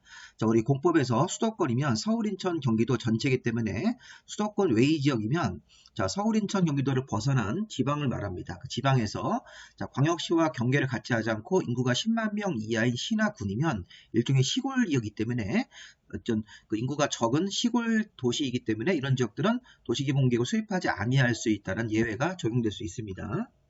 여기서 핵심은 이 세 가지의 조건이 모두 이렇게 플러스가 있기 때문에 모두 다 맞아야 됩니다. 자, 하나라도 빠지면 안 됩니다. 자, 또 하나는 수립하지 아니할 수 있다가 또 하나 더 있는데, 자, 관할구역 전부의 광역도시계획이 수립된 지역으로, 자, 광역도시계획 안에 도시기본계획 내용이 모두 포함되어 있는 시군입니다. 자, 이 얘기는, 자, 도시기본계획을 수립하려고 했는데 이미 광역도시계획이 관할도시 전체에 수립이 되어 있고, 그 다음에 광역도시계획 안에 도시기본계획이 모두 포함되어 있을 때는, 그러면 도시기본계획을 추가로 해봐야 중복되기 때문에 의미가 없어서 수립하지 아니할 수 있다가 적용될 수 있습니다. 그래서 위에 거는 수도권 외의 지역이고 광역시와 경계를 같이 하지 않고 인구 10만 명 이하가 모두 맞는 시군일 때는 소규모 도시고, 관할구역 전부에, 관할도시 전부에 광역도시계획이 먼저 수립이 되어 있는 지역이고, 광역도시계획 안에 도시기본계획 내용이 모두 포함되어 있으므로 이건 수립을 해봐야 중복되는 내용이기 때문에 수립하지 아니할 수 있다가 적용될 수 있습니다. 자, 중요한 쟁점, 도시기본계획에서는 6명만 수립권자입니다.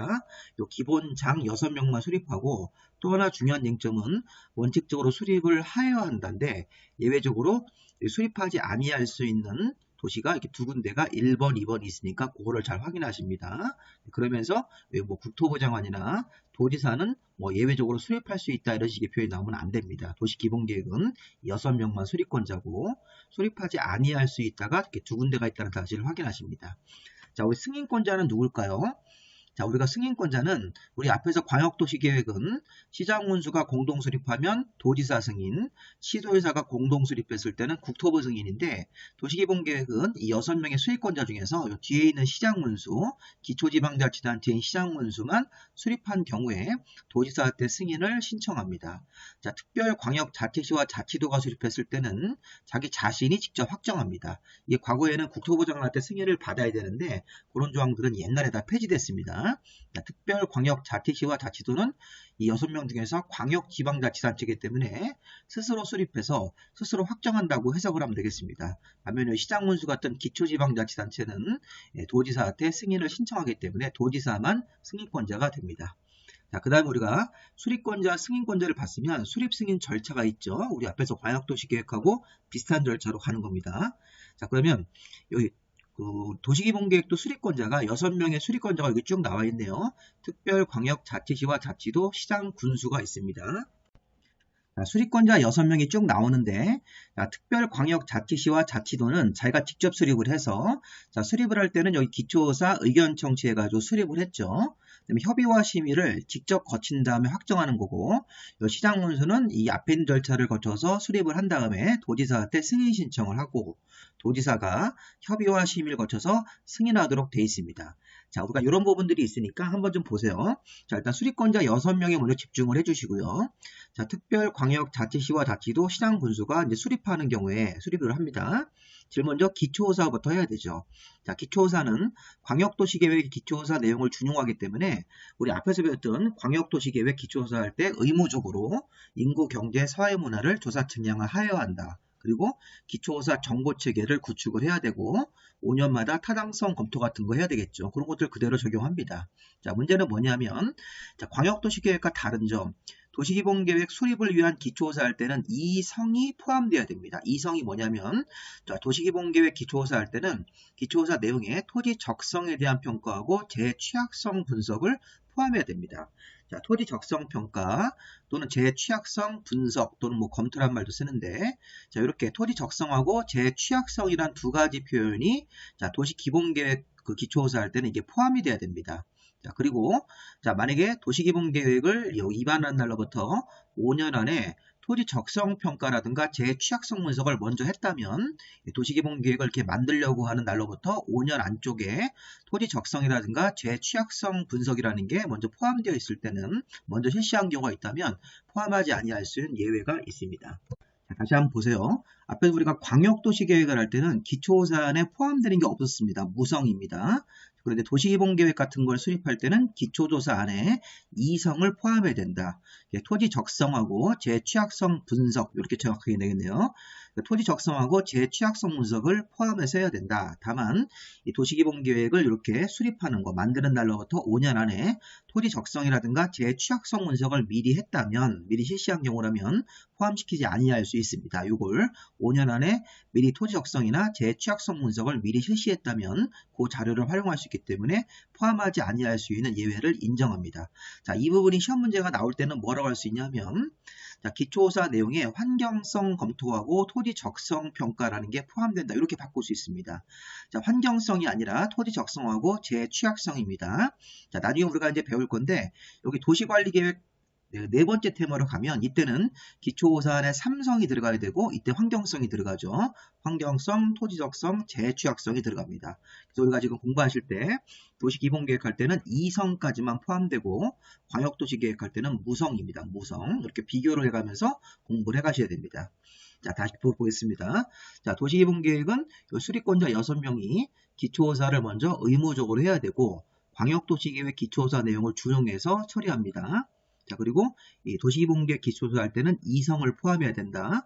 토지 적성, 재취약성 분석을 포함해야 된다. 다만 5년 안쪽으로 토지 적성이나 재취약성 분석을 미리 실시한 경우라면 포함시키지 아니할 수 있는 예외가 적용됩니다. 자, 그 다음에 기초조사 했으면 그 다음에 의견 청취죠. 자, 공청회를 개최해서 주민 및 관계 전문가 의견을 들어야 됩니다. 이때도 광역도시계획 공청회를 준용하기 때문에 공청회 개최 예정일 14일 전까지 뭐 1회 이상 각종 신문을 하나 골라서 선택해서 공고하도록 되어 있죠. 공청회 개최 예정일 14일 전까지 미리 공청회를 개최한다고 1회 이상 공고해야 됩니다. 자, 그 다음에 이제 지방의회. 자, 우리 앞에서 광역도시계획 같은 거 할 때는 시도, 시군, 의회죠. 이 수립권자가 이렇게 두 개로 갈라지기 때문에 근데 우리가 이제 도시기본계획 수립권자가 6명이니까 특별광역시, 자치시와 자치도, 시군, 의회 이렇게 6개 의회 의견을 거쳐야 됩니다. 자, 지방의회는 30일 안에 의견을 제시하도록 되어 있고요.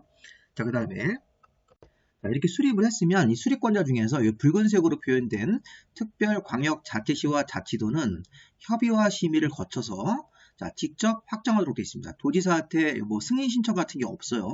특별광역자치시와 자치도는 자기 자신이 이 다음 절차인 협의와 심의를 거치고 나서 심의가 끝나면 계획이 바로 확정되도록 되어 있습니다. 도시기본계획은 반면에 시장문수 같은 관청이 수립한 경우에는 도지사한테 승인 신청을 하도록 되어 있고 자, 도지사가 승인을 하기 위해서 도지사가 관계 행정관회장과 협의하고 지방도시계획의 심의를 거치죠. 그런 다음에 도지사가 승인을 하고 나면 계획이 확정되는 것입니다. 시장문수가 만든 도시기본계획의 수립은 자, 도지사한테 승인을 받아야 됩니다.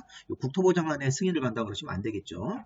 그리고 여기 특별광역자치시와 자치도가 수립한 경우에는 자기 자신이 협의와 심의를 직접 거치고 나서 자기 자신이 관계 행정부관회장과 협의하고 지방도시계획의 심의를 직접 거친 다음에 바로 확정되도록 되어 있습니다. 승인 신청하지 않고 그런 것들을 좀 잘 보실 필요가 있겠습니다. 자, 시험 문제에서는 뭐 당연히 특별광역시장은 수립을 한 경우에 국토부 장관한테 승인을 신청한다고 그러시면 당연히 틀리는 겁니다. 시장 문수만 도지사한테 승인 신청하도록 되어 있습니다.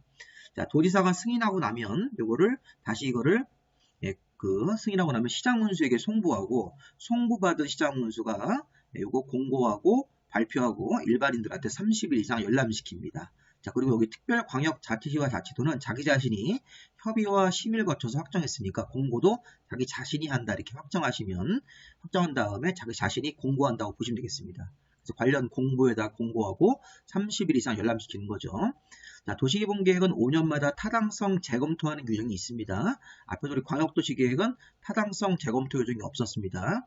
그리고 여기 수립 기준, 도시개발계획을 수립할 때 우리 행정청의 이제 실무 공무원들이 수립하는 기준을 보고하는데 그런 것들은 국토부 장관이 수립 기준을 정해줍니다. 수립 지침이라는 형태로 행정규칙 형태로 수립 기준은 국토부 장관이 정하도록 되어 있습니다.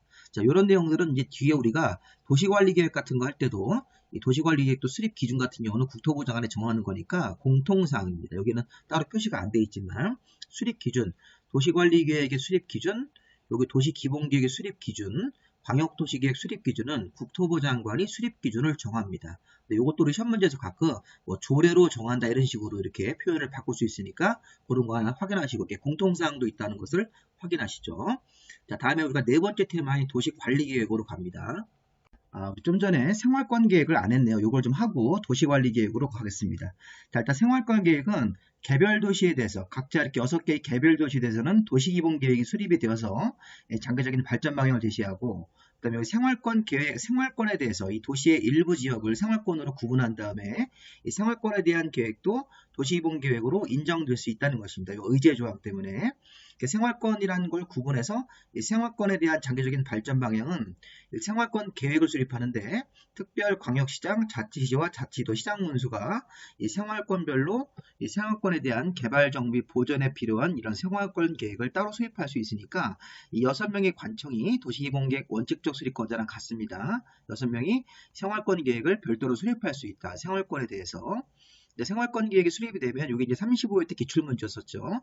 이 생활권 계획을 수립을 한 경우에는 이 도시 관리 계획이 결정된 것으로 본다 이렇게 하면 틀리는 겁니다. 작년도 신문지입니다. 이 생활권 계획을 수립했을 때는 이 도시 기본 계획이 수립이 된 것으로 간주하는 겁니다. 본다. 이렇게 되는 거고 이 생활권 계획의 수립 절차는 도시기본 계획의 수립 절차인 이 절차를 그대로 준용을 합니다. 이 절차를 준용을 해서 이 생활권 계획이 수립이 되기 때문에 그렇기 때문에 이걸 갖다가 우리가 도시기본 계획이 수립된 것으로 볼 수 있는 것이죠. 자, 수립권자 6명, 의제 규정, 수립 절차는 도시기본 계획의 수립 절차를 준용한다. 이런 식의 표현들만 한번 잘 보시면서 도시기본 계획을 마무리하겠습니다. 자, 이제 도시관리계획입니다. 자, 우리 도시관리계획이 조금 더 공부할 내용이 많습니다. 도시관리계획은 6개의 개별 도시를 개발, 정비, 보전하기 위한 일종의 실행계획이기 때문에 이거 이제 장기적인 발전 방향이 아니라 도시를 개발하고 정비하고 보전을 하는데 행정관청이 이제 규제하기 위한 일종의 실행계획이니까 이 도시관리계획을 조금 더 우리가 심도 있게 봐야 됩니다. 자, 도시관리계획부터는 수립권자와 승인권자란 말 안 쓰고 여기 입안권자와 결정권자라는 표현을 씁니다. 의미는 거의 같습니다. 수립이란 말 대신 입안이란 말로 바꾸고 승인이란 말 대신 결정이란 표현으로 바꿔서 설명을 합니다. 자, 그러면 이 도시관리계획도 이제 입안 대상 지역부터 먼저 봐야 되겠죠. 요거 앞에서 도시기본계획의 수립 대상 지역과 거의 유사합니다. 특별광역시, 자치시와 자치도, 시군 안에서 입안한다. 지역 여건상 필요한 경우에는 인접도시의 전부나 일부를 포함해서 입안이 가능합니다. 자, 인접시장문수랑 협의해서 우리 앞에 도시기본계획에 수립을 할 때랑 거의 유사하기 때문에 뭐 큰 의미는 없습니다. 자, 문제는 이제 입안권자인데 아까 좀 전에는 도시기본계획의 여기 수립권자는 이렇게 6명만 수립을 하고 국토부 장관, 도지사는 수립권자가 될 수 없습니다. 도시기본계획을 할 때는 우리가 도시관리계획을 할 때는 이 6명이 원칙적으로 위반을 해야 한다. 예외적으로 국토교통부 장관, 해양수산부 장관, 도지사도 법정된 사유에 해당이 되면 위반할 수 있다. 이렇게 해서 예외적 위반권자가 나오는 겁니다. 차이가 있죠. 그리고 우리가 도시기본계획의 수립권자하고 도시관리계획의 위반권자는 정확하게 구분을 해야 됩니다. 자, 우리 여기서 국토부 장관, 해수부 장관, 도지사가 법정된 사유에 해당되면 위반할 수 있는데 국토부 장관은 어떤 경우에 위반할 수 있냐면 국가계획하고 관련된 도시관리계획을 위반하는 경우 그렇게 하나 나와야 되겠죠. 국가계획과 관련된 위반 아니면 자 위반하는 장소가 2개 이상 시도에 걸쳤을 때 자, 위반하는 장소가 2개 이상 시도에 걸쳐서 뭐 용도 지역이나 용도 지구를 정하는 이런 식의 표현이 나오면 국토부 장관이 위반할 수 있습니다. 자 도지사도 자, 도지사가 수립하는 계획하고 관련된 도시관리계획을 위반할 때 도지사가 수립하는 사업계획과 관련된 도시관리계획 위반 아까 국토부 장관은 국가계획 관련된 도시관리계획 이 도지사는 도지사가 수립하는 사업계획과 관련된 도시관리계획을 위반하는 경우 도지사가 위반할 수도 있고요. 또 2개 이상 시군에 걸쳐서 자, 용도 지역이나 지구를 정하는 위반일 때 아까 국토부 장관은 2개 이상 시도에 걸쳐서 용도 지역을 정할 때 뭐 이런 식으로 도지사가 위반할 때는 2개 이상 시군에 걸쳐서 용도 지역 같은 것들을 정하는 그런 거 위반할 때는 이 도지사도 위반할 수 있습니다. 다시 한번 국가계획하고 관련된 위반 2개 이상 시도에 걸쳐서 뭐 용도 지역 같은 걸 정할 때는 국토부 장관 위반할 수 있고 이 도지사는 도지사가 수립하는 사업계획과 관련된 이 도시관리계획 위반 아니면 2개 이상 시군에 걸쳐서 용도 지역 같은 것 등을 정한다. 이렇게 나오면 도지사도 위반할 수 있고 이 해양수산부 장관은 왜 들어갔을까요? 용도구역 중에서 수산자원보호구역 이 수산자원보호구역은 주로 이제 바닷가라든가 뭐 기타 어떤 수면 지역에서 하기 때문에 이 해양수산부 장관이 바다를 담당하는 이제 중구청 관청이니까 이 수산자원보호구역을 위반하는 경우에는 해수부 장관이 위반할 수도 있다. 이렇게 표현이 나와야 되겠습니다. 자, 국토부 장관, 해양수산부 장관, 도지사도 법정된 사유가 있으면 위반할 수가 있습니다. 원칙적으로 6명이 위반을 해야 되는데 예외적으로 국토부, 해수부, 도지사도 위반할 수 있다. 이렇게 좀 생각을 하시고요. 그 다음에 이제 도시관리계획의 이제 결정권자를 볼 건데요. 자, 도시관리계획 결정권자는 요 시도지사. 자, 우리 시도지사는 항상 이 5명을 말하는 겁니다. 특별, 광역, 자치시와 자치도, 도지사. 그 다음에 대도시의 시장, 그 다음에 여기 1번이나 2번 같은 도시관리계획을 위반했을 때는 시장 군수가 직접 결정하는 경우도 있다는 거죠.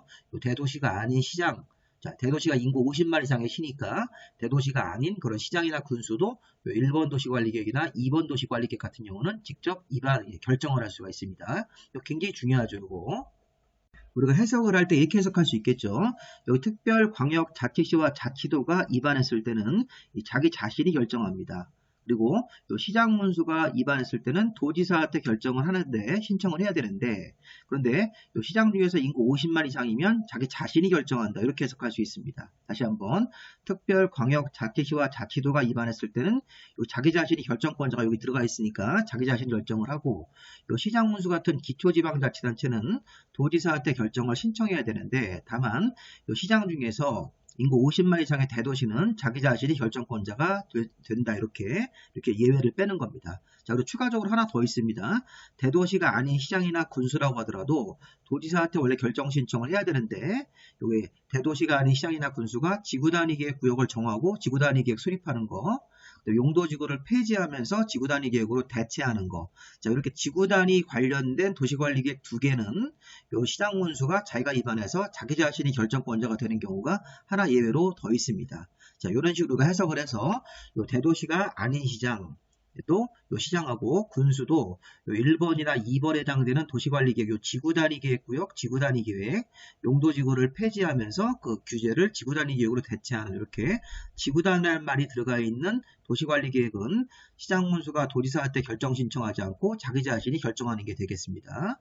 자, 우리가 이런 것들을 잘 해석하실 때는 이런 거랑 비교해 보세요. 자, 대도시가 아닌 시장이나 군수가 기반시설을 설치하는 거 그런 거 위반했을 때는 도지사한테 결정을 받아야 됩니다. 또 여기 대도시가 아닌 시장이나 군수가 용도 지역이나 어떤 뭐 용도 지구 이런 것들을 지정한다 또는 변경한다는 걸 위반했을 때는 도지사한테 결정을 받아야 되는데 요 대도시가 아닌 시장이나 군수가 도지사한테 결정 신청하지 않고 자기 자신 입안해서 자기 자신이 결정하는 경우가 1번이나 2번 같은 케이스가 있으니까 잘 구분해서 보시기 바랍니다.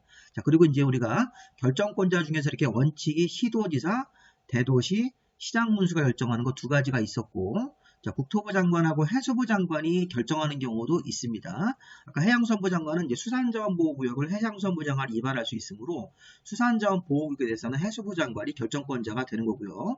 국토부 장관이 결정하는 거는 여기 1번, 2번, 3번 이 세 가지를 정리를 해야 됩니다. 국토부 장관 자기 자신이 위반한 경우, 그 다음에 용도구역 중에 개발제한구역, 자, 용도구역 중에 시가와 조정구역이 있는데, 자, 개발제한구역은 원칙적으로 모든 개발제한구역은 국토부 장관이 결정한다 이렇게 하는 겁니다. 자, 그런데 시가와 조정구역은 우리 국가계획하고 연계돼서 지정되는 시가와 조정구역만 국토부 장관이 결정하고 국가계획하고 연계되지 않은 그런 시가와 조정구역의 지정은 여기 시도의사가 결정한다고 뒤에 가서 또 한번 배울 겁니다. 그래서 우리가 국토부 장관이 결정하는 거는 국토부 장관 자기 자신이 위반하는 거는 자기 자신이 결정한다. 그 다음에 위반권자가 이렇게 원칙적인 사람이라고 하더라도 개발제한구역을 지정하거나 변경, 해제, 자, 이런 개발제한구역은 국토부 장관만이 결정권자가 있고 이렇게 결정권자가 되는 거고, 그 다음에 시가와 조정구역은 국가계획하고 연계돼서 자, 위반되는 그런 경우만 국토부 장관이 결정하고 국가계획하고 연계되지 않은 시가조정구역은 국토부 장관이 아니라 이걸 시도지사라고 이제 해석해야 됩니다.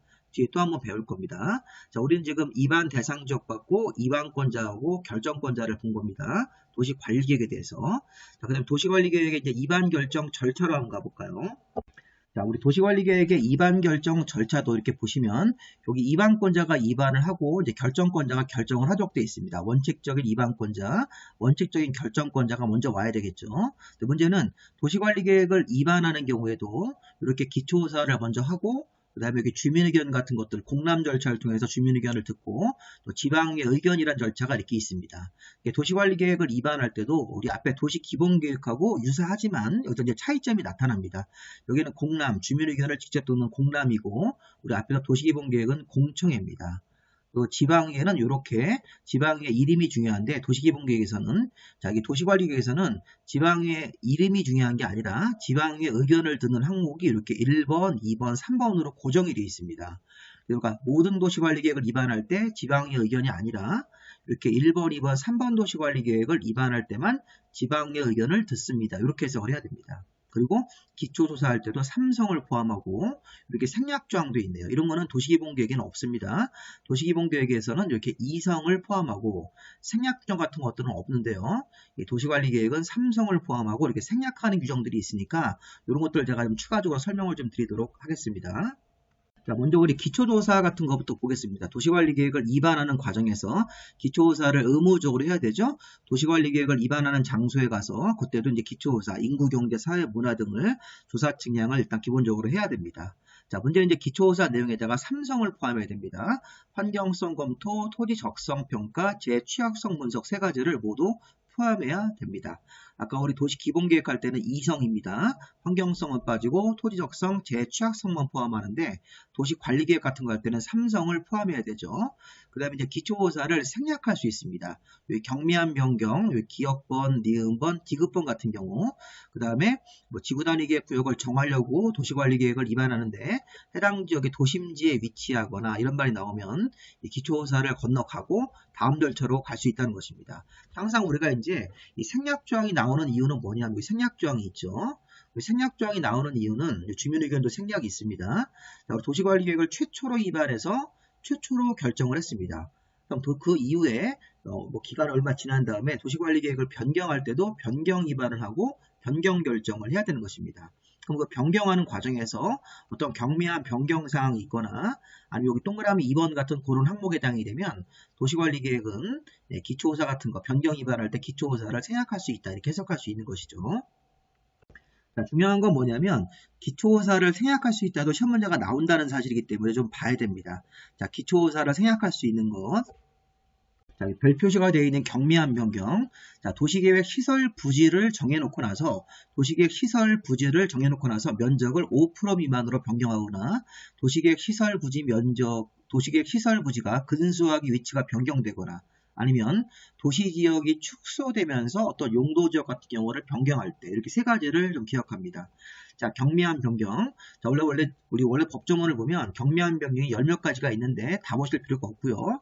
자, 도시계획 시설 부지 면적을 5% 미만으로 변경하고 도시계획 시설을 근소하게 위치를 변경하고 그다음에 도시지역이 축소가 되는 이런 식의 문장이 나오면 기초조사를 생략할 수가 있습니다.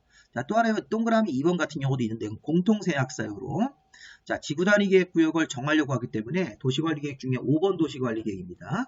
자, 지구단위계획구역을 정하는 지역이 도심지에 위치하거나 나대지가 없는 경우, 나대지가 뭐 2% 정도 미달되는 경우가 주로 없는 경우인데 수치로 얘기하면 지구단위계획구역을 정하는 지역이 도심지가 이제 주로 상업지역을 말합니다. 지구단위계획구역을 정하는 지역이 도심지 상업지일 때 아니면 나대지가 2% 미만으로 나대지가 없는 경우 12m 이상 도로 설치 계획이 없는 경우일 때는 기초조사를 생략하면서 공통적으로 여기 환경성이나 토지적성이나 재취약성 분석을 생략 사유로 할 수 있습니다. 한번 잘 보세요. 이게 조금 어렵습니다. 자, 일단 기초조사를 원래는 해야 되는데, 자, 경미한 변경에 해당이 되면 변경 같은 거 위반할 때 생략할 수 있다.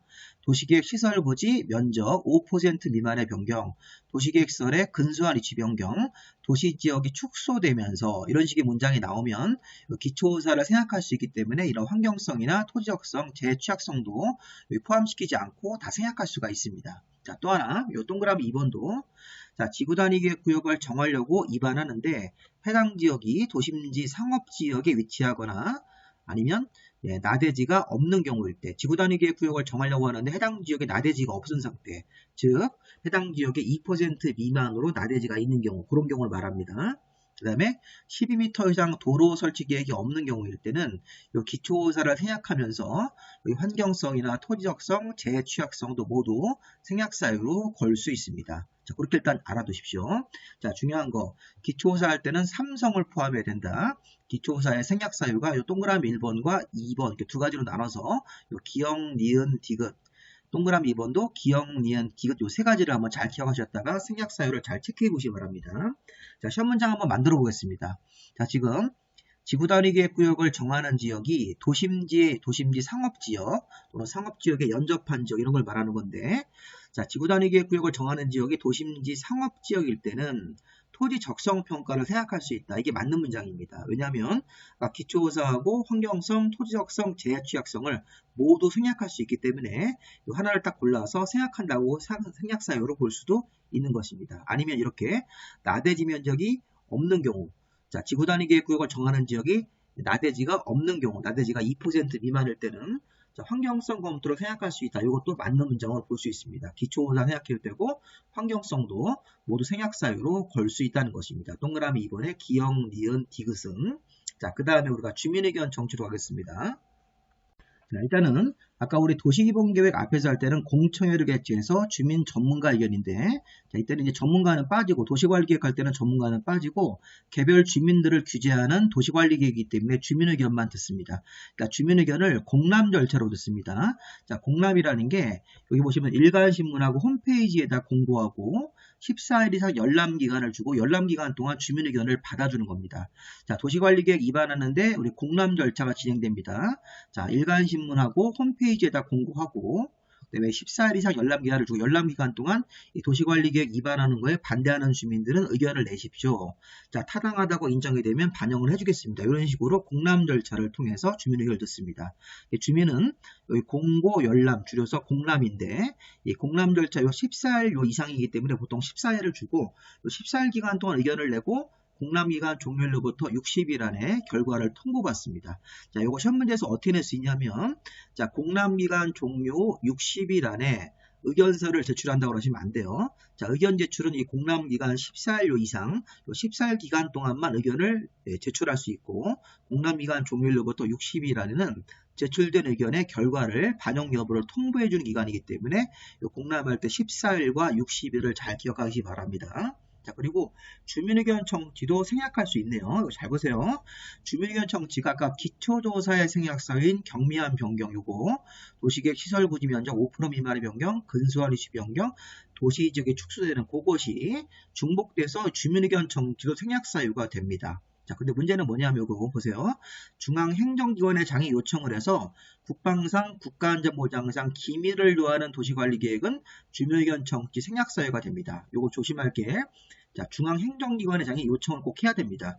중앙행정기관이 요청을 하고, 자, 이 국방상 기밀을 요하는 도시관리계획이 이렇게 판단이 되면 주민의견을 생략할 수 있는 것이죠. 이유는 아시겠죠? 국방상 기밀이기 때문에 주민의견을 생략할 수 있다는 것입니다. 근데 문제는 국방상 기밀이 기초조사에서는 없습니다. 기초조사에서는 요거 다른 생략사유가 있고, 주민의견 청취할 때는 국방상 기밀하고 경미한 변경이 이 생략사유로 들어가 있는 것입니다.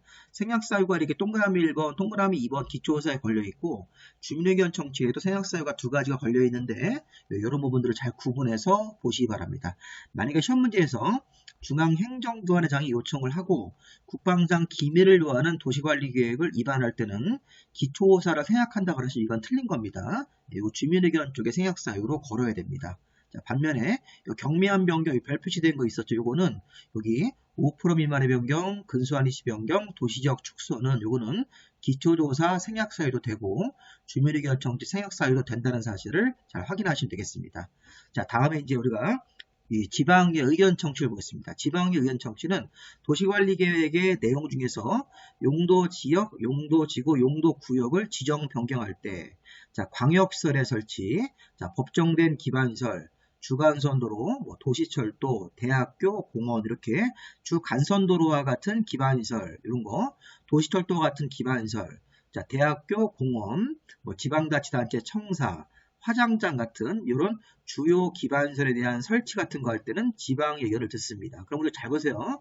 자, 우리 앞에서 자, 이거 도시관리계획의 내용 중에서 1번, 2번, 3번, 4번, 5번, 6, 7, 8번 도시관리계획 내용 중에서 어떠한 항목이 지방의 의견을 듣는 겁니까? 여기 용도지역이나 용도지구하고 용도구역이기 때문에 1번, 2번하고 6, 7, 8번입니다. 6, 7, 8번도 용도구역으로 인정합니다. 1번, 2번, 6, 7, 8번 도시관리계획이 용도지역, 용도지구, 용도구역 같은 것들을 위반할 때는 지방의 의견을 듣습니다. 그 다음에 여기 아까 법정된 기반설들이 있었죠. 그 다음에 광역설도 기반설에 포함시킵니다. 여기서는 여기 기반설 같은 거, 법정된 기반설, 주간선도로, 도시철도, 그 밖에 광역설의 설치, 이런 항목에 대해서만 1번, 2번, 6, 7, 8번하고 광역설을 포함한 일부 기반설에 대해서만 지방의 의견을 듣고 여기 4번이라든가 여기 5번 같은 경우는 지방의 의견 항목이 아닙니다. 그렇게 적혀야 됩니다.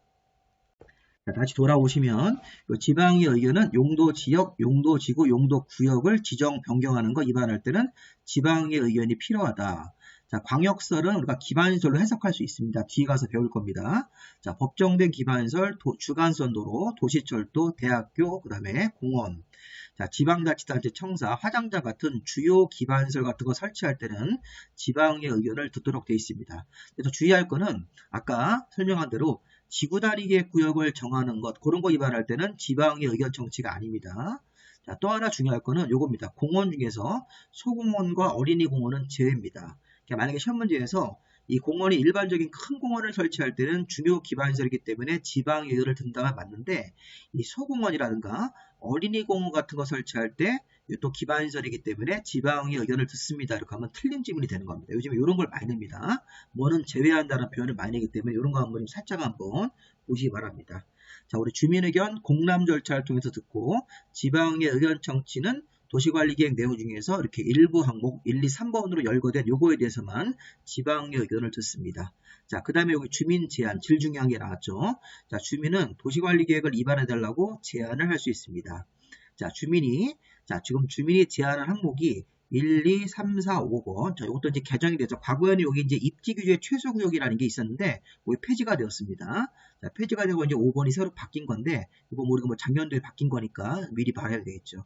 자, 기반설을 설치해달라고 제안할 수 있고, 자, 우리 동네를 지구단위계획 구역으로 정해달라고 제안할 수도 있습니다. 자, 항상 우리가 제안하는 거는 주민들한테 경제적으로 유리한 걸 제안하는 겁니다.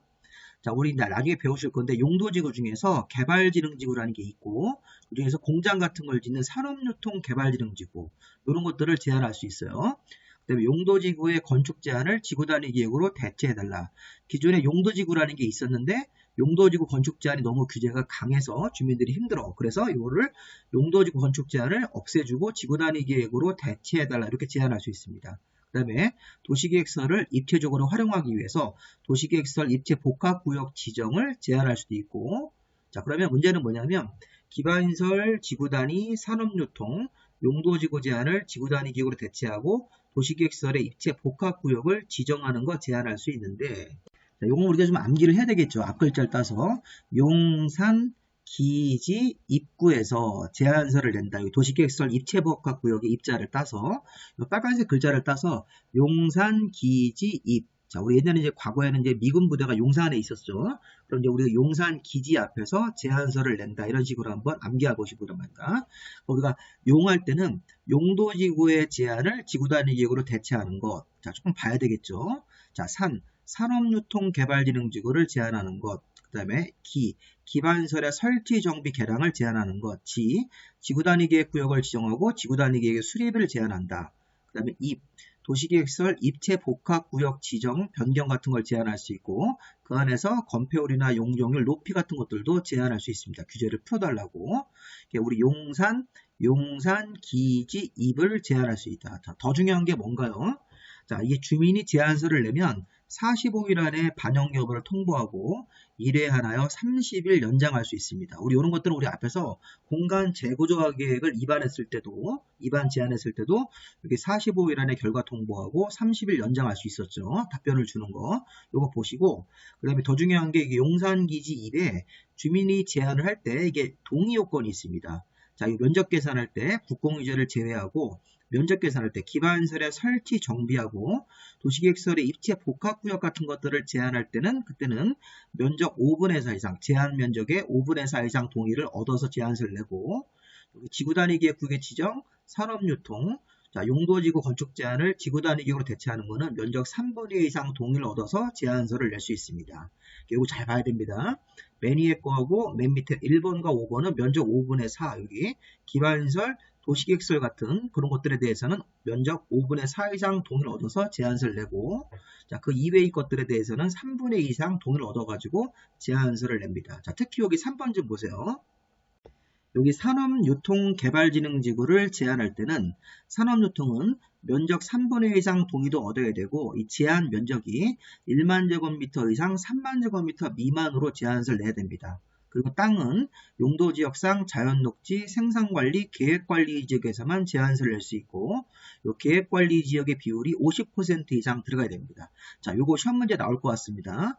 자, 다음 중 주민들이 제한서를 내는데 산업유통개발진흥지구를 제한서를 낸다. 이때 해당되는 요건 중에 틀린 걸 찾아라. 이런 식으로 해가지고 자, 면적 3분의 2 이상 동의를 얻어서 제한서를 내야 된다. 자, 제한 면적은 이 산업유통은 1만에서 5만 미만으로 제한서를 낸다 그러면 틀린 겁니다. 이런 거 조심해야 됩니다. 그 다음에 땅의 이름도 자연녹지, 생산녹지, 계획관리라고 하시면 안 돼요. 여기 생산관리지역입니다. 자연녹지 지역하고 하나 들어가고 생산관리나 계획관리지역 땅을 선택해서 제한서를 내야 되고 이렇게 여러 개의 땅을 섞어서 제한서를 냈을 때 계획관리지역이 차지하는 비율이 100분의 50 이상, 즉 50% 이상은 돼야 되는 것이죠. 이런 걸 모두 맞춰서 제한서를 내야 됩니다. 특히 산업유통개발진흥지구는 이런 세부 조건을 모두 맞춰야지만 제한서가 들어갈 수 있다는 사실을 잘 기억하시기 바랍니다. 자, 용산, 기지, 입 요거 정리하시고 여기 동의 요건이 면적 5분의 4, 면적 5분의 4 나머지는 다 면적 3분의 1 이상 동의고 산업유통개발진흥지구는 세부 요건까지 보셔서 제한서를 내야 됩니다. 자, 이게 제한을 할 때 여기 면적 따질 때 국공유지를 제외하고 따지는 겁니다. 사유지만 가지고 면적을 계산해서 5분의 4 비율을 계산하시고 그 다음에 요 비용부담이라는 게 있죠. 자, 이반권자가 제한서를 받았습니다. 그러면 제한서를 받아주기로 했을 때는 자, 이렇게 이반 결정, 주민이 제안해서 추가적으로 이반해야 되고 추가적으로 결정하는 비용이 있는데 주민들이 제안서를 내가지고 추가적으로 이반 결정할 때는 그때는 제안서를 받아서 이걸 받아주기로 하고 입안 결정 비용의 전부나 일부를 주민들에게 부담시킬 수 있다. 여기까지 봐야 되겠습니다. 자, 주민들에게 제한할 수 있다. 주민들한테 비용 부담시킬 수 있다까지를 모두 다 봐야 됩니다. 중요한 부분이기 때문에. 자, 그 다음에 이제 도시관리계획의 2번 파트에서 기초사 삼성 생략조항이 이렇게 동그라미 1번, 동그라미 2번으로 나눠서 기역, 니은, 디귿, 기역, 니은, 디귿이 있고 주민의견 청취는 공람 절차 여기 14일 이상 공람 기간 동안 의견서를 낼 수 있고 지방의 의견은 이렇게 세 가지 항목으로 나눠서 지방 의견을 듣습니다. 주민의견도 생략 사유가 두 가지가 있네요. 자, 그 다음에 도시관리계획의 결정권자가 결정을 할 때는 협의와 심의를 거쳐서 결정하도록 되어 있습니다. 뭐 특별한 건 없고요. 앞에서 배운 내용 그대로 적용하시면 되겠습니다. 자, 결정권자가 뭐 시도의사나 대도시나 이런 사람일 때는 관계 행정기관의 장관 협의하고 지방도시계획의 심의고 결정권자가 이제 국토부 장관, 뭐 해수부 장관 이랬을 때는 중앙행정기관의 장관과 협의하고 중앙도시계획의 심의가 되겠죠. 자, 문제는 협의와 심의도 생략조항이 있네요. 국방상 기밀 경미한 변경이니까 주민의견 청취 생략하고 요거 유사하다고 보이면 되겠습니다. 같다고 보시면 되겠습니다. 자, 주민의견 청취 생략 사유 중에서 중앙행정기관의장이 요청을 하고 국방상 기밀을 요할 때 하고 경미한 변경 요거 경미한 변경은 요걸 말하는 겁니다. 기역, 니은, 디귿을 말하는 거니까 그 조항이 여기 이렇게 생략 사유로 걸려 있고 주민의견 청취에서 협의와 심의에도 생략 사유로 걸려 있으니까 그대로 한번 적용을 한번 해보시기 바랍니다. 나중에 문제 풀 때 볼 건데요. 자, 문제풀이 제가 이제 핵심 문제를 좀 다시 한번 올리도록 하겠는데요. 여기 심의할 때 원래 도시계획위원회 단독심의인데 공동심의라는 게 하나 있습니다. 추가적으로 여러분들이 보시기 바랍니다. 자, 공동심의는 건축위원회하고 도시계획위원회가 공동으로 심의를 해야 되는 항목이 딱 하나가 있습니다. 이게 바로 이게 뭐냐면 이 공동심의는 지구단위 계획을 결정하는 경우 이렇게 그 하나만 좀 기억하시면 되겠습니다. 원래는 이제 지구단위 계획을 결정하는 경우하고 지구단위 계획으로 대체하면서 용도지구를 폐지하는 경우인데 그냥 복잡하니까 이렇게 생각하시면 돼요. 지구단위 계획을 결정하는 그런 도시관리 계획을 결정한다. 자, 지구단위 계획을 결정하기 위해서 도시관리계획을 결정할 때는 이 심의가 단독심의, 도시계획위원회 단독심의가 아니라 건축위원회하고 도시계획위원회 공동심의다. 공동심의는 지구단위 계획을 결정하는 것 중에서 공동심의 하나를 좀 추가적으로 기억하시기 바랍니다. 자, 도시관리계획이 결정되면 결정되고 나서 결정권자가 고시를 합니다. 그러고 나서 이제 송부받은 사람이 열람하는 건데, 자, 이 결정의 효과를 좀 봐야 됩니다. 자, 도시관리계획은 국민들의 권리를 침해하는 계획이기 때문에 결정 효과가 효력 발생일이 정해져 있습니다. 자, 효력 발생일은 도시관리계획 결정 고시일이 아니라 결정 고시 이후에 우리 행정관청 도시관리계획 입안자가 지형도면이라는 걸 작성을 해서 이 지형도면이 고시가 된 날에 도시관리계획 결정의 효력이 발생합니다. 이거 시험 문제에서 많이 나옵니다. 자, 보시면 도시관리계획 결정 고시 이후에 후속 조치로 지형도면을 입안을 해서 지형도면도 고시를 해야 됩니다. 그럼 지형도면을 고시한 날입니까? 고시한 날 다음 날입니까? 이런 식으로 문제를 많이 냅니다. 지형도면을 고시한 날에 도시관리계획 결정이 효력을 발생을 합니다. 그러니까 도시관리계획 결정 고시가 되고 나서 3개월 이후에 지형도면 고시가 되면 그 3개월 이후에 효력 발생일이 이렇게 유보되는 겁니다. 자, 시험 문제에서는 지형도면 고시일 다음 달이 아닙니다. 지형도면 고시일에 도시관리계획 결정 효력이 발생된다. 자, 그 다음에 이 도시관리계획의 내용에 대해서도 5년마다 타당성 여부를 재검토하도록 되어 있네요. 그러면 아까 도시기본계획도 5년마다 타당성 재검토라는 게 있고요. 광역도시계획에만 5년마다 타당성 재검토 규정이 없다고 보시면 되겠습니다. 그래서 이 계획 내용에 대해서 5년마다 그 계획을 타당성을 재검토하는 규정은 도시기본계획하고 도시관리계획에 있는 것이죠. 자, 동시입안은 뭐냐면 광역도시계획하고 도시기본계획을 수립하고 나서 이 두 가지 계획의 지침을 받아가지고 나중에 도시관리계획을 입안하는 게 원칙인데, 자, 조속한 입안이 필요하면 광역도시계획이나 도시계획 수립 시 동시입안도 가능하다 이렇게 좀 봐야 되겠습니다. 자, 그 다음에 우리 경과 규정. 자, 도시관리계획이 결정되면 새로운 규제가 생기는 것이죠. 도시관리계획 결정되기 전에 먼저 공사를 시행했다. 먼저 사업을 착수했다. 자, 도시관리계획 결정이 효력 발생일이 만약에 4월 1일이다. 근데 도시관리계획 결정되기 전에 3월달이라든가 2월달에 먼저 공사를 시작한 사람은 도시관리계획 결정과 관계없이 계속 공사할 수 있다. 도시관리계획 결정되기 전에 먼저 사업이나 공사에 착수한 사람은 도시관리계획 결정되고 나서 효력 발생된 다음에 도시관리 결정하고 안 맞더라도 기존 사업이나 공사는 그냥 계속할 수 있다. 기득권 보호기 때문에. 자, 그런데 문제는 시가와 조정구역하고 수산자원보호구역을 새로 지정하는 도시관리계획 결정고시가 나왔을 때는 기존 공사라고 하더라도 시가와 조정구역 수산자원보호구역을 지정하는 결정고시가 나왔을 때는 그 결정고시로부터 3개월 안에 특광시군수한테 신고하고 공사를 계속할 수 있습니다. 그러니까 원칙적으로 경과규정은 도시관리계획 결정되기 전에 먼저 사업이나 공사에 착수했을 때는 그냥 공사를 그냥 계속할 수 있습니다. 도시관리계획 결정과 관계없이 기존 사업이나 공사는 그냥 계속할 수 있는데 이 결정이 시가조정구역이나 수산자원보호구역을 정하는 그런 결정고시가 나왔을 때는 3개월 안에 여기 도시관리계획 시가화나 수산자원보호구역을 지정 결정고시하는 그 결정고시로부터 3개월 안에 특별광역 자치시와 자치도 시장군수에게 신고하고 공사를 계속할 수 있다. 이렇게 우리가 봐야 됩니다. 그 다음에 아까 우리가 효력 발생일은 지형도면 고시일인데 이 지형도면에 대해서 따로 한 문제를 낼 수도 있으니까 시험지문에 나올 수 있습니다. 자, 지형도면은 도시관리계획 2반자가 작성을 합니다. 아까 2반자 이 사람도 했었죠. 원칙적으로 6명, 예외적으로 국토부 해수부 도지사가 입안하면 이 사람이 책임지고 지형도면을 작성하는 겁니다. 그 다음에 지형도면 작성자 중에서 대도시를 제외한 시장문수가 지형도면을 작성을 하면 도지사한테 승인을 받아야 됩니다. 아까 우리 시장문수가 대도시를 제외하고 나머지 시장문수는 도지사한테 결정 신청을 하듯이 이 지형도면도 시장문수, 대도시를 제외한 시장문수가 지형도면을 작성했을 때는 도지사한테 지형도면 승인 신청을 하고 이 지형도면은 이제 30일 정도 이내에 승인하도록 되어 있습니다. 자, 문제는 예외가 있죠.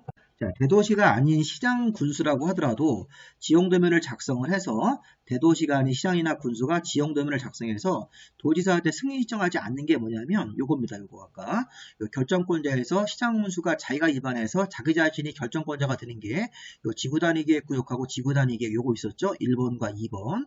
그 두 가지 항목에 대해서는 이 지형도면을 만들었을 때도 도지사한테 승인 신청하지 않고 자기 자신이 그냥 작성을 해서 자기 자신이 그냥 지형도면을 효력을 생기는 겁니다. 요거 아까 우리 요거 이제 입안권자와 결정권자 요 관계가 이 도시 지형도면 쪽에도 그대로 관계가 적용되는 것입니다. 다시 한번 이 지형도면이 도시관리계획 결정고시가 되고 나서 효력 발생일입니다. 그래서 이후에 지형도면 작성을 하고 고시를 해야 되는데 지형도면의 작성자가 누구냐 이렇게 물어보니까 도시관리계획의 입안자입니다. 그리고 요 입안자 중에서 요 시장문수, 대도시를 제외한 시장문수가 지형도면을 작성했을 때는 도지사한테 검사받는 느낌으로 승인을 신청하고 도지사가 이제 문제가 없을 때 지형도면이 잘 만들어졌다고 판단이 되면 30일 안에 승인하도록 되어 있습니다. 자, 문제는 자, 대도시가 아닌 시장이나 군수가 지형도면을 만들어서 승인 신청하는 게 원칙인데 승인 신청하지 않는 경우가 두 가지가 예외가 있습니다. 그게 바로 뭐냐면 지구단위계획 구역을 지정하고 지구단위계획을 수립하는 거, 용도지구를 폐지하면서 지구단위계획으로 대체하는 이런 두 가지 항목에 대해서는 아까 결정 신청할 때도 여기 보시면 도지사한테 결정 신청하지 않고 자기 자신이 결정하듯이 지형도면도 자기 자신이 확정을 하는 겁니다. 이 두 가지 항목에 대해서는.